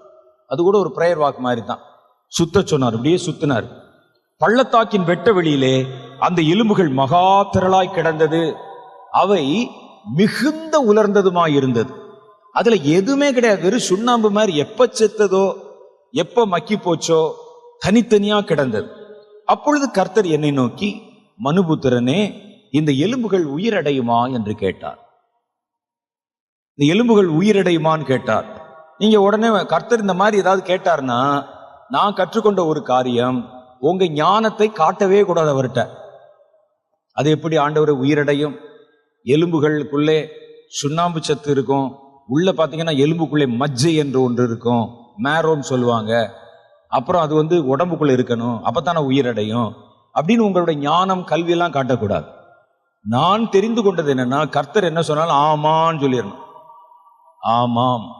இவர் பாருங்க, இப்படி என்னை மாதிரி ரொம்ப அனுபவிச்சிருப்பார் போல இருக்கு. ஏதாவது பேசணும்னா வாங்கி கட்டிக்கிறோம். கடைசியில ஏதாவது அதெல்லாம் நடக்காதுன்னு சொன்னா நம்ம வாயாலே அதை ஒத்துக்கொள்ள வைக்கும்படிக்கு எதுலையாவது உங்களை மாட்டி விட்டுருவார். நான் பார்த்தது. இது எதுக்கு வம்புன்னு நான் இப்பெல்லாம் என்ன வந்து விட்டேன், கர்த்தர் ஏதாவது கேட்டா நடக்குமான்னு கேட்டா நடக்கும், நீங்க சொன்னா நடக்கும், இல்லாட்டா நடக்கான்னு சொல்லிடுவேன். இது இப்படியான்னு கேட்டா ஆமான்னு சொல்லிடுவேன். அதுக்கு மேல எதிர்த்தே பேச மாட்டேன், போ சரின்னு சொல்லிடுவேன். இந்த யோனா மாதிரிலாம் பேசுனீங்கன்னு வச்சுக்கோங்க, யோனா பேசி அவன் மாட்டிக்கொண்ட சரித்திரம் உங்களுக்கு தெரியும். அவனை கொண்டு போய் கடல்ல கொண்டு போய் அலையில விட்டு அவன் கொண்டு போன எல்லா பொருள்களையும் கடல்ல எரிய வச்சு இவனை ஏற்றி கொண்டவர்களையும் திவாலாக்கி அவனை தூக்கி கடல்ல போட்டு, எப்படி இருக்கு பாருங்க, கடல்ல தூக்கி போட்டா நம்ம படிக்கிறோம், அலைகள் பொங்கி கொண்டிருக்கிற கடல்ல கையையும் காலையும் பிடிச்சி ஏழையோன்னு சொல்லி தூக்கி போட்டா எப்படி இருக்கும்? போய் விழுந்து ஒரு மீன் வேற வாயை திறந்து வந்து மனசு எப்படி திகில் அடைஞ்சிருக்கும். கடைசியில வந்து தீர்க்க தரிசனம் உரைக்கிற, இது எதுக்கு வம்பு? கர்த்தர் போன்னு சொன்னா போயிட வேண்டியதான், சொல்லுன்னு சொன்னா சொல்லிட வேண்டியதான். இங்க கேட்கிறார் பாருங்க, தெரியாத மாதிரி இப்படிதான் கேட்பார். இந்த எலும்புகள் உயிரடையுமா என்று கேட்டார். எவ்வளவு ஞானமா சொல்றார் பாருங்க. அதற்கு நான், ஆண்டவராகிய கர்த்தாவே நீரே அதை அறிவீர் என்றேன். என்கிட்ட கேட்காதீங்க, உங்களுக்கு தான் தெரியும் என்றேன். அப்பொழுது அவர், நீ இந்த எலும்புகளை குறித்து தீர்க்க தரிசனம் உரைத்து அவர்களை பார்த்து சொல்ல வேண்டியது என்னவென்றால், உலர்ந்த எலும்புகளே கர்த்தருடைய வார்த்தைகளை கேளுங்கள். இதுலயும் கர்த்தர் தீர்க்க தரிசனம் உரைக்க சொல்லும் போது நீங்க உங்க புத்தியை செலவிட்டுற கூடாது. அந்த இடத்துல உயிரற்ற எலும்புகளே கர்த்தருடைய வார்த்தை கேளுங்கள் அப்படின்னு சொன்னா அதுக்குதான் காதையிலேயே எப்படி கேட்கும் கேட்கக்கூடாது, சொல்ல சொன்னா சொல்லிடணும். இலங்கையில அப்படிதான் ஒரு பெரிய கூட்டம் நடக்கிறது. அப்ப வந்து வார் நடந்து கொண்டிருக்கிற நேரம், அப்ப கர்த்தர் என்னை இங்க கொண்டு போகிறார். பல சபைகள் சேர்ந்து ஒரு கூட்டம் நடத்துறாங்க, அங்க போறோம். அப்ப அந்த கூட்டத்துல கர்த்தர் சொல்லுகிறார், சீக்கிரமே, வெகு சீக்கிரமே இந்த போர் முடிவுக்கு வரப்போகிறது. ரொம்ப துல்லியமா சீக்கிரம் வரப்போகுது. எனக்கு தெரிஞ்சு நான் ஸ்கூல்ல படிக்கிற காலத்துல மண்டபம் கேம்ப்கிற ஊர்ல இருந்தேன். ஏறத்தாழ 38 வருஷமா அந்த போர் நடந்து கொண்டிருந்தது. எத்தனையோ இடங்கள்ல ஜெனிவால பேசினாங்க, அங்க எங்கேயும் சமாதான உடன்படிக்கை வரல. எனக்கும் அது தெரியும். ஆனால் கர்த்தர் அங்கே சொல்லுகிறார், நான் சொல்றேன். கூட்டம் முடிஞ்சு கீழே இறங்கி வந்தானே ஒரு போதகர் வந்து என்கிட்ட கேட்டார், கேத்தலிக் போதகர். அந்த போதகர் வந்து என்கிட்ட கேட்டாரு, தம்பி இவ்வளவு பேருக்கு நடுவில் இப்படி சொல்றீங்களே, அது நடக்காம போச்சுன்னா எப்படி இருக்கும்? அது எப்படி தைரியமா சொல்றீங்க? இப்படி கர்த்தர் சொல்றாரு அப்படின்னு சொல்றீங்க. அப்ப நான் சொன்னேன், இதுல தைரியம் என்ன இருக்குது? நானா சொன்னதான் யோசிக்கணும், சொல்லுகிறது அவர், செய்ய போகிறதும் அவர். நான் ஒரு போஸ்ட்மேன், சொல்ல சொன்னது சொல்லுகிறேன், அவ்வளவு. இதுக்கு எதுக்கு நான் பயப்படுறேன்னு சொன்னேன். அதே மாதிரி கர்த்தர் சீக்கிரமே கர்த்தர் அந்த போரை ஒரு முடிவு கொண்டு வந்தார். அதுவும் நமக்கு எல்லாம் தெரியும். அப்ப கர்த்தர் இங்க சொல்றாரு, உலர்ந்த எலும்புகளே கர்த்தருடைய வார்த்தையை கேளுங்கள், சொல்லுன்னு சொன்னார். எப்படி இருக்கு யோசிச்சு பாருங்க. ஒரு தீர்க்க தரிசி மனிதர்களை பார்த்து தீர்க்க தரிசனம் சொல்லலாம், லாஜிக் இருக்கு. இப்ப திடீர்னு எங்களை எடுத்துக்கொண்டு போய் செத்த பிரேதமா அடிக்க வச்சிருக்கிற இடத்துல நிறுத்தி அல்லது கல்லறைகளுக்கு நடுவில் நின்று பிரசங்கம் பண்றான்னு சொன்னா எப்படி இருக்கும்? ஆடியன்ஸே இருக்க மாட்டான், எல்லாம் கல்லறை கட்டி வச்சிருக்கு, இதுல நின்று பிரசங்கம் பண்ணு, ஓ கல்லறையில் உறங்குகிறவர்களை மனம் திரும்புங்கள், எப்படி வரும்? பேச்சு வராது. இவர் திகைச்சிருப்பாரு. ஆனால் என்ன செய்வது? கர்த்தர் சொல்லுகிறாரே. அவர் அங்கிருந்து தீர்க்க தரிசனம் உரைத்தார். கர்த்தராகிய ஆண்டவர் இந்த எலும்புகளை நோக்கி, இதோ நான் உங்களுக்குள் ஆவியை பிரவேசிக்க பண்ணுவேன், அப்பொழுது உயிரடைவீர்கள் என்றார். எனக்கு கட்டளையிட்டபடி, 7வது வசனம் சொல்லுது, எனக்கு கட்டளையிட்டபடியே நான் தீர்க்க தரிசனம் உரைத்தேன். நான் தீர்க்க தரிசனம் உரைக்கையில் ஒரு இரைச்சல் உண்டாயிற்று. இதோ ஒரு அசைவு உண்டாகி ஒவ்வொரு எலும்பும் தன் தன் எலும்போடே சேர்ந்து கொண்டது. பாருங்க, எங்கெங்கயோ கிடக்குது. அது ஒவ்வொன்றும் யார், நம்ம எந்த கூட்டில இருந்து நம்ம வந்தோம்னு சொல்லி அந்தந்த எலும்புகளோட சேர்ந்து கொண்டது. நான் பார்த்து கொண்டிருக்கையில் இதோ அவைகள் மேல் நரம்புகளும் மாம்சமும் உண்டாயிற்று. மேற்புறம் எங்கும் தோலினால் மூடப்பட்டது, ஆனாலும் அவைகளில் ஆவி இல்லாதிருந்தது. கர்த்தர் மறுபடியும் என்னை பார்த்து, நீ இப்ப ஆவிகளை நோக்கி தீர்க்க தரிசனம், பாருங்க, எலும்பை நோக்கி சொல்லு, ஆவியை நோக்கி தீர்க்க தரிசனம் சொல்லு, தீர்க்க தரிசனம் உரை என்று சொன்னார். எனக்கு கற்பிக்கப்பட்டபடியே, 10வது வசனம், எனக்கு கற்பிக்கப்பட்டபடியே நான் தீர்க்க தரிசனம் உரைத்தேன். அப்பொழுது ஆவி அவர்களுக்குள் பிரவேசிக்க அவைகள் உயிரடைந்து காலூன்றி மகா பெரிய சேனையாய் நின்றார்கள்.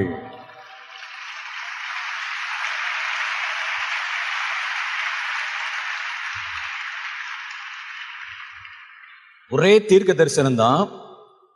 ஒன்று ஒருவனை கொன்றது, இன்னொன்று ஒன்றை உயிர்ப்பித்தது. தேசத்தில் இருக்கிற நன்மைகள் செத்து போன நிலைமையில கிடக்கும். நீங்கள் தீர்க்க தரிசனம் உரைக்க உரைக்க அவைகள் எல்லாம் உயிரோடு எழும்புவதை பார்ப்பீர்கள். இந்திய தேசம் பாருங்க, இந்திய தேசத்துல என்ன வளம் இல்லை, எந்த செழிப்பு இல்லை. ஒரு காலத்துல பல தேசத்தாருக்கு இந்தியா என்பது ஒரு கனவு தேசமாக இருந்தது, ட்ரீம் லேண்ட். எவ்வளோ பெரிய பெரிய உலகத்தை சுற்றி வந்தவர்கள் எல்லாம் பார்த்தீங்கன்னா இந்தியாவை பார்க்கணும், கண்டுபிடிக்கணும்னு சொல்லித்தான் பிரயாணம் செஞ்சாங்க. Columbus, Vasco da Gama, Magellan, captain cook போன்றவர்கள் உலகத்துல இந்தியாவை கண்டுபிடிச்சிடணும்னு போனாங்க. ஏன்னா அந்த அளவுக்கு இந்த நாட்டை பத்தி கேள்விப்பட்டிருந்தாங்க. இந்தியா ஒன்றுல தான் எல்லா நிலங்களும் இருக்கிறது, பாலைவனமும் இருக்கிறது, பெரிய மலைகளும் இருக்கிறது, பனிப்பிரதேசமும் இருக்கிறது, ஆறுகள் இருக்கிறது, வற்றாத ஜீவ நதிகள், எந்த காலத்திலும் வற்றாத ஜீவ நதிகள். இது தவிர இந்த தேசத்துல கிடைக்காத கனிம வளங்களே கிடையாது, என்ன போட்டாலும் விளையும். ஆனா இந்த தேசத்தில் இருக்கிற நாம் எப்படி இருக்கிறோம் பாருங்க. ஒரு தண்ணி கூட விலைக்கு வாங்குற அளவுக்கு நம்ம வச்சிருக்கிறாங்க. நமக்கு எதுவுமே கிடைக்கல, இருக்கிறதுல ஒரு புவர் கண்ட்ரி. ஆனா எல்லாம் அந்த தேசத்துல இருக்கு, அதை அனுபவிக்க விடுவதில்லை, அது நமக்கு கிடைப்பதில்லை, செத்த நிலைமையில் இருக்குது எல்லாம். ஒரு கூட்டம் தீர்க்கதரிசிகளை கர்த்தர் எழுப்புவார். அவர்கள் தீர்க்க தரிசனம் உரைக்க உரைக்க இந்த தேசத்திலே மறைந்திருக்கிற, மறக்கப்பட்டிருக்கிற, உயிரற்று இருக்கிற நன்மைகள் எல்லாம் எழும்புகிறதை பார்ப்பீர்கள். அவன் தீர்க்க தரிசனம் உரைப்பான், ஆறுகள் சுத்திகரிக்கப்பட்டு கரை புரண்டு ஓடி வரும். அவன் தீர்க்க தரிசனம் உரைப்பான், வறண்ட நிலங்கள் செழிப்பாய் மாறும்.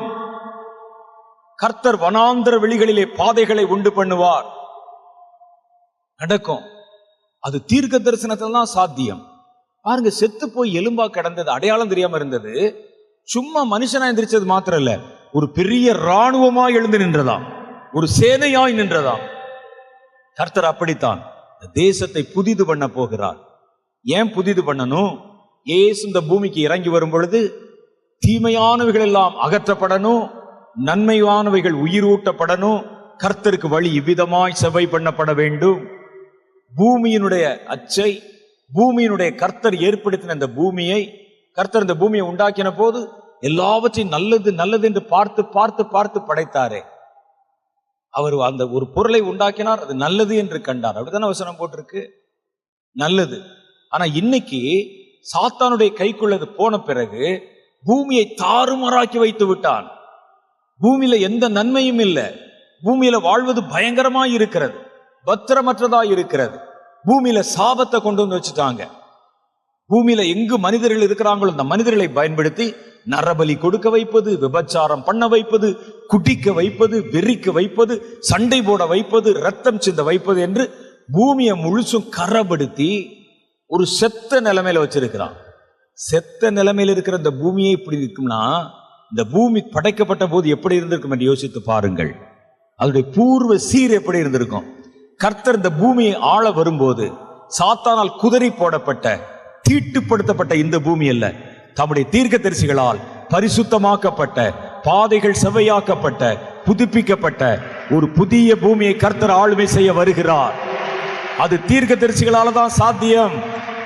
அவ தீர்க்கதரிசினா வருங்காலத்தை சொல்லுகிறவன் மாத்திரமல்ல, கர்த்தருக்கு பாதையை செவ்வை பண்ணுகிறவன்.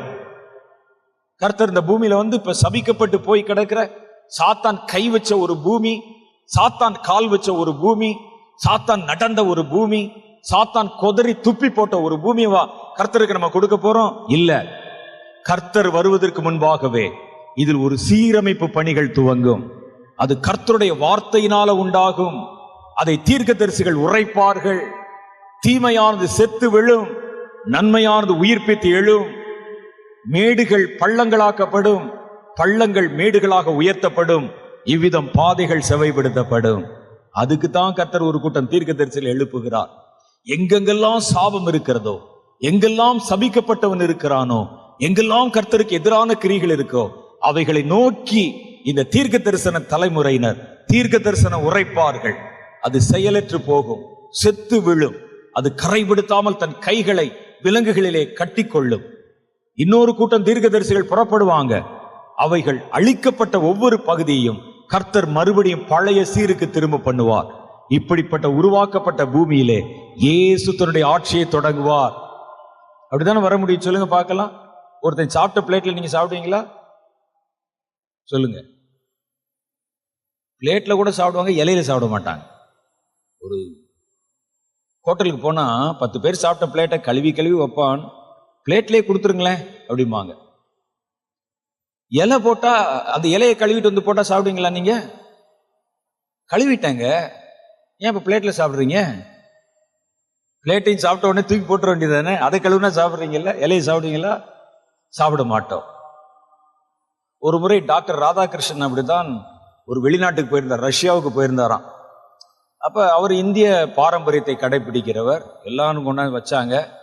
எல்லாருக்கும் ஸ்பூனு ஃபோர்க்கு எல்லாம் வச்சுட்டு எல்லாம் ஸ்பூன்ல எடுத்து சாப்பிட்டாங்க. இவர் எல்லாத்தையும் தள்ளி வச்சுட்டு கையை போட்டார், உள்ள போட்டோ எடுத்து சாப்பிட்டார். எல்லாரும் பார்த்து சிரிச்சாங்க. பிரசிடென்ட், என்னது கையில சாப்பிட்றீங்களே, நாங்கெல்லாம் ஸ்பூன்ல சாப்பிட்றோம், பார்த்தீங்களா, அவங்களுக்கு சாப்பிட தெரியாதான்னு கேட்டாங்க. இந்த டாக்டர் ராதாகிருஷ்ணனுக்கு பிரசன்ஸ் ஆஃப் மைண்ட் ரொம்ப அதிகம். அவர் சொன்னாரா, இந்த ஸ்பூனை என்னை தவிர வேற யாரும் பயன்படுத்த மாட்டாங்க, என்னை தவிர யாரும் பயன்படுத்த மாட்டாங்க, நான் தான் பயன்படுத்துவேன். ஆனா நீ பயன்படுத்துற ஸ்பூனை கண்டவனும் போட்டு, சில ஆள் பார்த்தீங்கன்னா சாப்பிட்டு உள்ள வச்சு குத்திட்டு இருப்பான், அதை கழுவி காய போட்டு வச்சால சாப்பிட்ற, இதுல என்ன பெருமை என்று கேட்டார். அது மாதிரி ஒருத்தன் சாப்பிட்ட இலையில சாப்பிடுவோமா? நம்ம கண்டிப்பா சாப்பிட மாட்டோம். ஒருவன் ஆட்சி செய்து தீட்டு, அதுவும் சாத்தான் ஆட்சி பண்ணதுல கர்த்தர் அப்படியே வந்து உட்கார்ந்து ஆட்சி பண்ணுவாரா? இல்ல.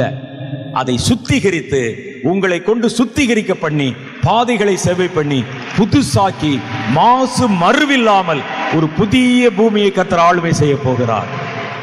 அந்த தீட்டெல்லாம் மறைஞ்சு போக போகுது.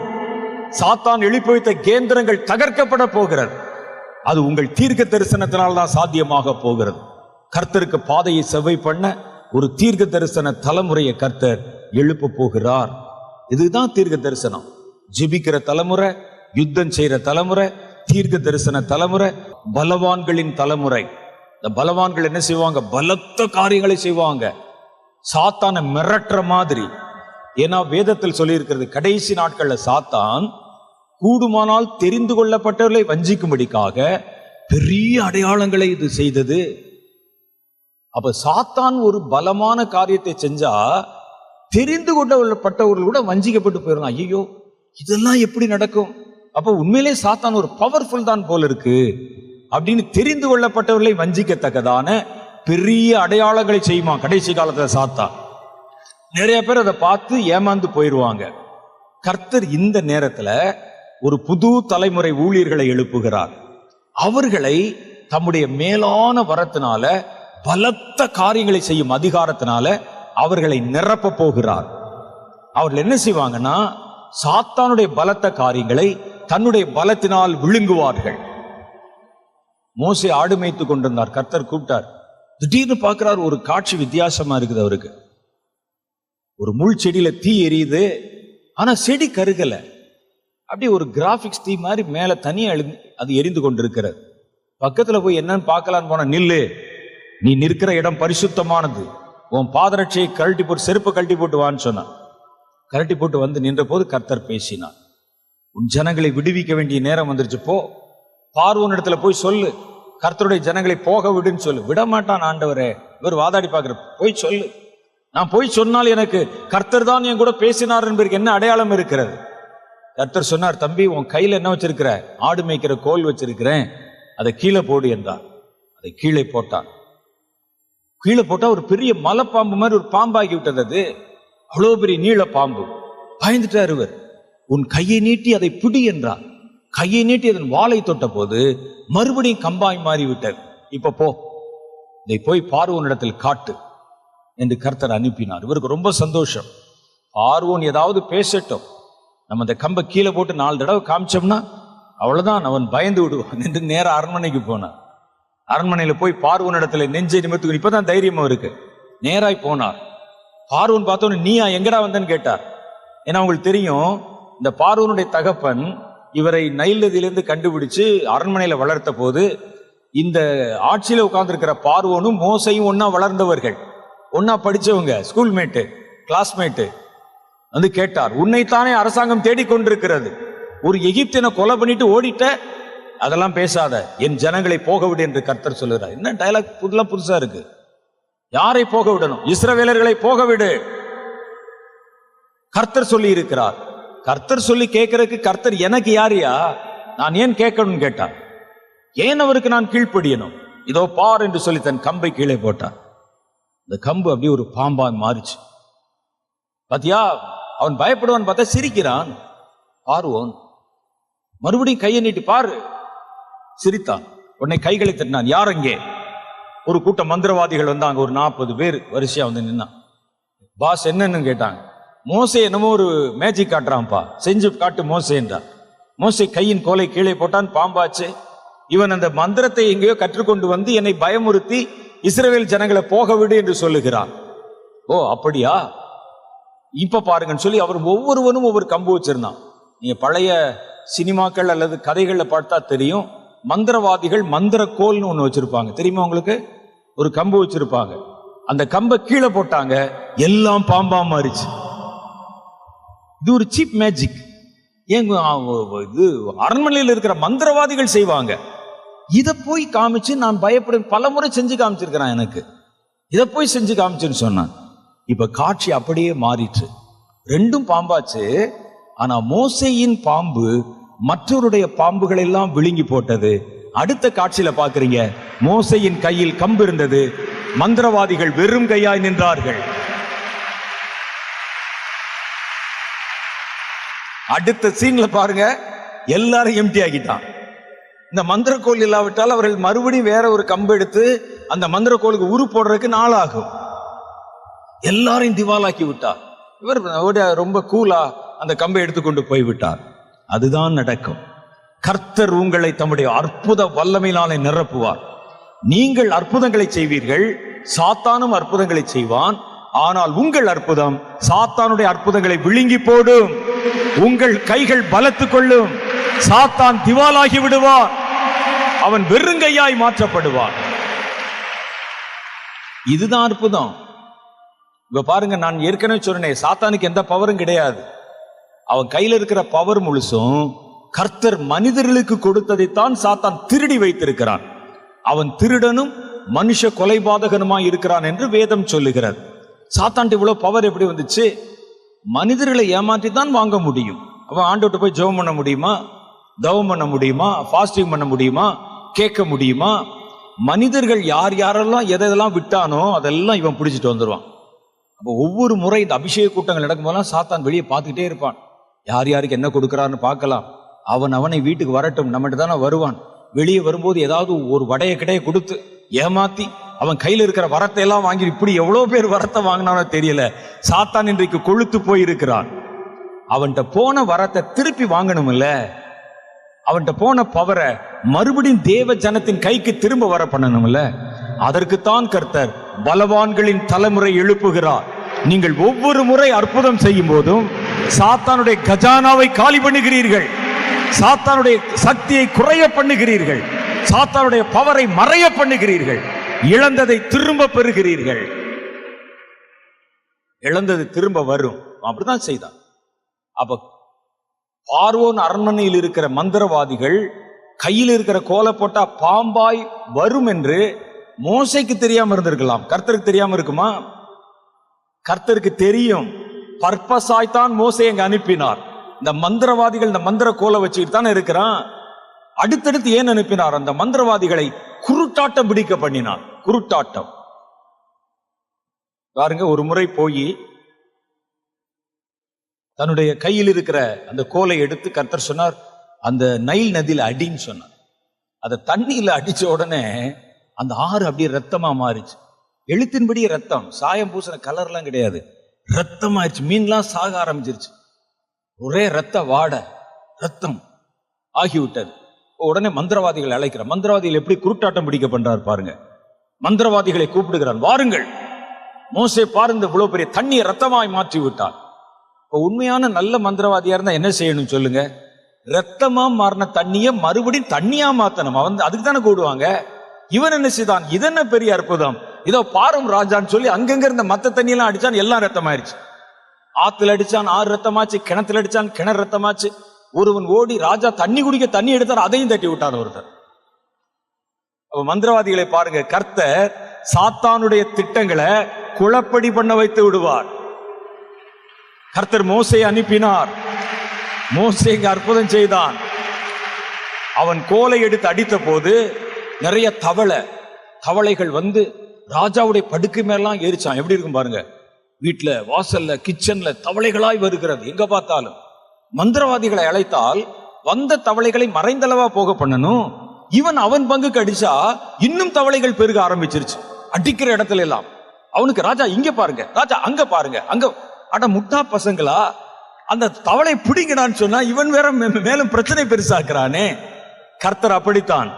நீங்கள் அற்புதம் செய்ய ஆரம்பிக்கும் போது சாத்தான் குழப்பமடைந்து விடுவான். சாத்தானை கர்த்தர் குழப்பிடுவாரு. சாத்தான் மென்டல் ஆகி விடுவான். அவன் கையில் இருக்கிற கோல் பறிமுதல் செய்யப்படும். கர்த்தருடைய கோல் என்றென்றைக்கும் உயர்ந்திருக்கும். இந்த பவரை வச்சா அதிகாரம் காட்டுற, இந்த ஆணவத்தை வச்சா காட்டுற ஒரு தலைமுறை வருகிறது. அவர்கள் கைகளிலே கோல்களை கொடுத்து அனுப்புவேன். அவர்கள் தேசத்துல பெரிய பலமான காரியங்களை செய்வாங்க. அது சாத்தானுடைய பலத்தை பகிஷ்கரிக்கும். சாத்தானை குருட்டாட்டம் பிடிக்க பண்ணும். சாத்தானுடைய கைகளை மனிதர்கள் இழந்த எல்லா வல்லமையும் வரங்களையும் திரும்ப பெற்றுக்கொள்ளும். மோசே பெற்றுக்கொண்டதை போல. மூணாவது, ஞானமுள்ள தலைமுறை. இவங்க என்ன செய்வாங்க? கடைசி காலத்துல டெக்னாலஜியை வைத்து தான் விளையாடுவான் சாத்தான். மாய மந்திரங்கள் போல டெக்னாலஜி எல்லாம். சிலைக்கு உயிர் கொடுத்தா டெக்னாலஜி, கதிர்களை கொண்டு. ஆனால் இவர்களுடைய செயல்பாடுகளை எல்லாம் முறியடிக்க கர்த்தர் ஞானவான்களின் ஞானத்தை வெட்கப்படுத்தும்படி பைத்தியமானவர்களை தெரிந்து கொண்டு கர்த்தர் அவருடைய ஞானங்களை அதமாக்குவார், செயல்பட விடாம ஆக்குவார். அப்போ ஒரு புது தலைமுறை எழும்பும். இந்த 7 தலைமுறை இந்த எழுப்புதல் காலத்துல எழும்பினால்தான் ஒன்று பாதைகள் செவையாக்கப்படும். மனிதர்கள் இழந்ததெல்லாம் கர்த்தர் மறுபடியும் அதை திரும்ப பெற வைக்க முடியும். சாத்தானுடைய தந்திரங்களை மடங்கடிக்க முடியும். கர்த்தருக்கு தேவையான மனிதர்களுக்கு சுவிசேஷம் அறிவிக்க முடியும். ஜெபித்து காரியங்களை செய்ய முடியும். அப்ப 7 தலைமுறை: ஜெப ஊழிய தலைமுறை, சுவிசேஷ தலைமுறை, தீர்க்க தரிசன தலைமுறை, பலவான்களின் தலைமுறை, ஆறுதல் செய்வோரின் தலைமுறை, யுத்த வீரர்களின் தலைமுறை, புதிய முறை ஊழியர்கள், ஞானமுள்ளோரின் தலைமுறை. 7 தலைமுறை பிறக்கணும். அது பிறந்தா தான் எழுப்புதல் நீடித்து நிற்கும். அந்த எழுப்புதல் காலத்திலையும் மனிதர்கள் சாத்தானுடைய தந்திரங்கள்ல சிக்கிக் கொள்ளாமல் கர்த்தருடைய வருகை வரைக்கும் காத்திருப்பாங்க. ஏன் இதுல நாங்க எங்க வர்றோம் கேட்டா, இந்த எழுப்புதல்ல பிறக்க போகிற இந்த 7 தலைமுறை ஊழியர்களை நீங்கள் தான் பிறப்பிக்க போகிறீர்கள். உங்கள் ஆவிக்குரிய கர்ப்பத்தை கர்த்தர் திறப்பார். அவனுக்கு ஒவ்வொரு வித்தியாசத்தை, விசேஷத்தை கொடுப்பார். உங்களை கர்த்தர் வித்துக்கள் என்றும் விதைகள் என்றும் அழைக்கிறார். உங்களை கர்த்தர் பயன்படுத்தும் போது நீங்கள் இந்த 7 தலைமுறையை பிறப்பிக்க போறீங்க. இப்போ நடக்கிறது விதைகளின் எழுப்புதல். உங்களை கர்த்தர் விதைக்கும் போதுதான் விளைச்சல்களின் எழுப்புதல் வரப்போகிறது. உங்க மூலம்தான் ஒரு தலைமுறை வரப்போகுது. இந்த எழுப்புதல் திட்டத்துல நீங்கள் இப்பொழுதே விதைக்கப்பட்டு விட்டால் இந்த 7 வருஷம் வருகிற உபத்திரவ காலத்துல நீங்கள் ஒரு நாள் சிக்கிக்கொள்ள மாட்டீர்கள். விதைகள் மறைந்து போகும். விளைச்சல்கள் வந்தவுடனே விதைகள் மறைந்து போக வேண்டும் என்பது மரபு. உலகத்துல சாதா விதையும் அப்படித்தான். விளைச்சல் வந்துடும், கீழே தோண்டி பார்த்தா விதை இருக்காது, மறைஞ்சிருவீங்க. கர்த்தர் உங்களை ரகசிய வருகையில் எடுத்துக்கொண்டு போய் விடுவார். பரலோகத்துல போய் 7 வருஷம் ஆட்டுக்குட்டியானுடைய திருமணத்திலே பங்கு பெறுவீர்கள். 7வது வருஷம் முடிவிலே திரும்பி வருவீங்க. இந்த 7 வருஷமும் உங்களால் பிறப்பிக்கப்பட்ட இந்த 7 தலைமுறை ஊழியக்காரர்கள் சாத்தானுக்கு டஃப் கொடுத்து கொண்டே இருப்பார்கள். சாத்தான வேலை செய்ய விட மாட்டாங்க. யார் அவர்கள்? எங்கிருந்து வருகிற? கம்ப்யூட்டரை போட்டு பார்த்தா பிடிக்க முடியல. மனிதர்களை அனுப்பி வச்சா கண்ணுக்கு மாட்ட மாட்டேங்கிறான். இங்கே இருந்தான் என்று சொல்லுகிறார்கள், காணாம போய் விடுகிறான். அங்கே இருக்கிறான் என்று சொல்லி எங்க வாங்குறாங்க, எங்க சாப்பிடுறாங்க, எங்க தூங்குறாங்க, எங்க ஜீவிக்கிறார்கள்? ஏன் நம்ம வச்சிருக்கிற இவ்வளவு டெக்னாலஜி வைத்தும் இவர்களை கண்டுபிடிக்க முடியலன்னா கர்த்தர் வருகை வரைக்கும் அவர்களை கண்டே பிடிக்க முடியாது. கண்டே பிடிக்க முடியாது. அவங்க கிரியை செஞ்சுக்கிட்டே இருப்பாங்க. அவர்களுக்கு உண்டான ஆகாரம் பூமியில் இருந்தல்ல, பரத்திலிருந்து கொடுக்கப்படும். நம்ம போய் எங்க ரேஷன் கடையில கையை நீட்ட வேண்டியதில்லை. சம்பளம் வாங்குறதுக்கு நம்ம நெத்தியை காட்ட வேண்டியதில்லை, பல்ல காட்ட வேண்டியதில்லை. நாம் கர்த்தருடைய ஜனம், கர்த்தருடைய ஜாதி, கம்பீரித்து தனித்து நிற்கும்படிக்கு அழைக்கப்பட்ட தேவனுடைய புத்திரர்கள். நம்ம பயமுறுத்துவோம் ஒழிய பயப்பட மாட்டோம். உங்களை பார்த்தா இனி சாத்தானுக்கு அஸ்தியிலே ஜுரம் கண்டு விடும். உங்க பேரை கேட்டாலே நடுங்க ஆரம்பித்து விடுவான். யார் இவர்கள்? எங்க இருக்கிறாங்க? எங்க தங்கி இருக்கிறாங்க? காட்டுக்குள்ளெல்லாம் போய் தேடுவான். நான் சொன்னேன், சாத்தான குருட்டாட்டம் பிடிக்க பண்ணுகிற காலம். காட்டுக்குள்ள போய் தேடுங்க, தீவுகள்ல போய் தேடுங்க, கைலாசா தீவுல இருக்கானான்னு போய் தேடு, எங்கேயாவது தீவு தனித்தீவு வச்சு ஒளிஞ்சிருக்கான், எங்கேயும் நீங்கள் மாட்ட மாட்டீர்கள். பூமியில அங்கதான் பக்கத்தில் நடப்பீங்க, அவன் கண்ணுக்கு தெரிய மாட்டீங்க.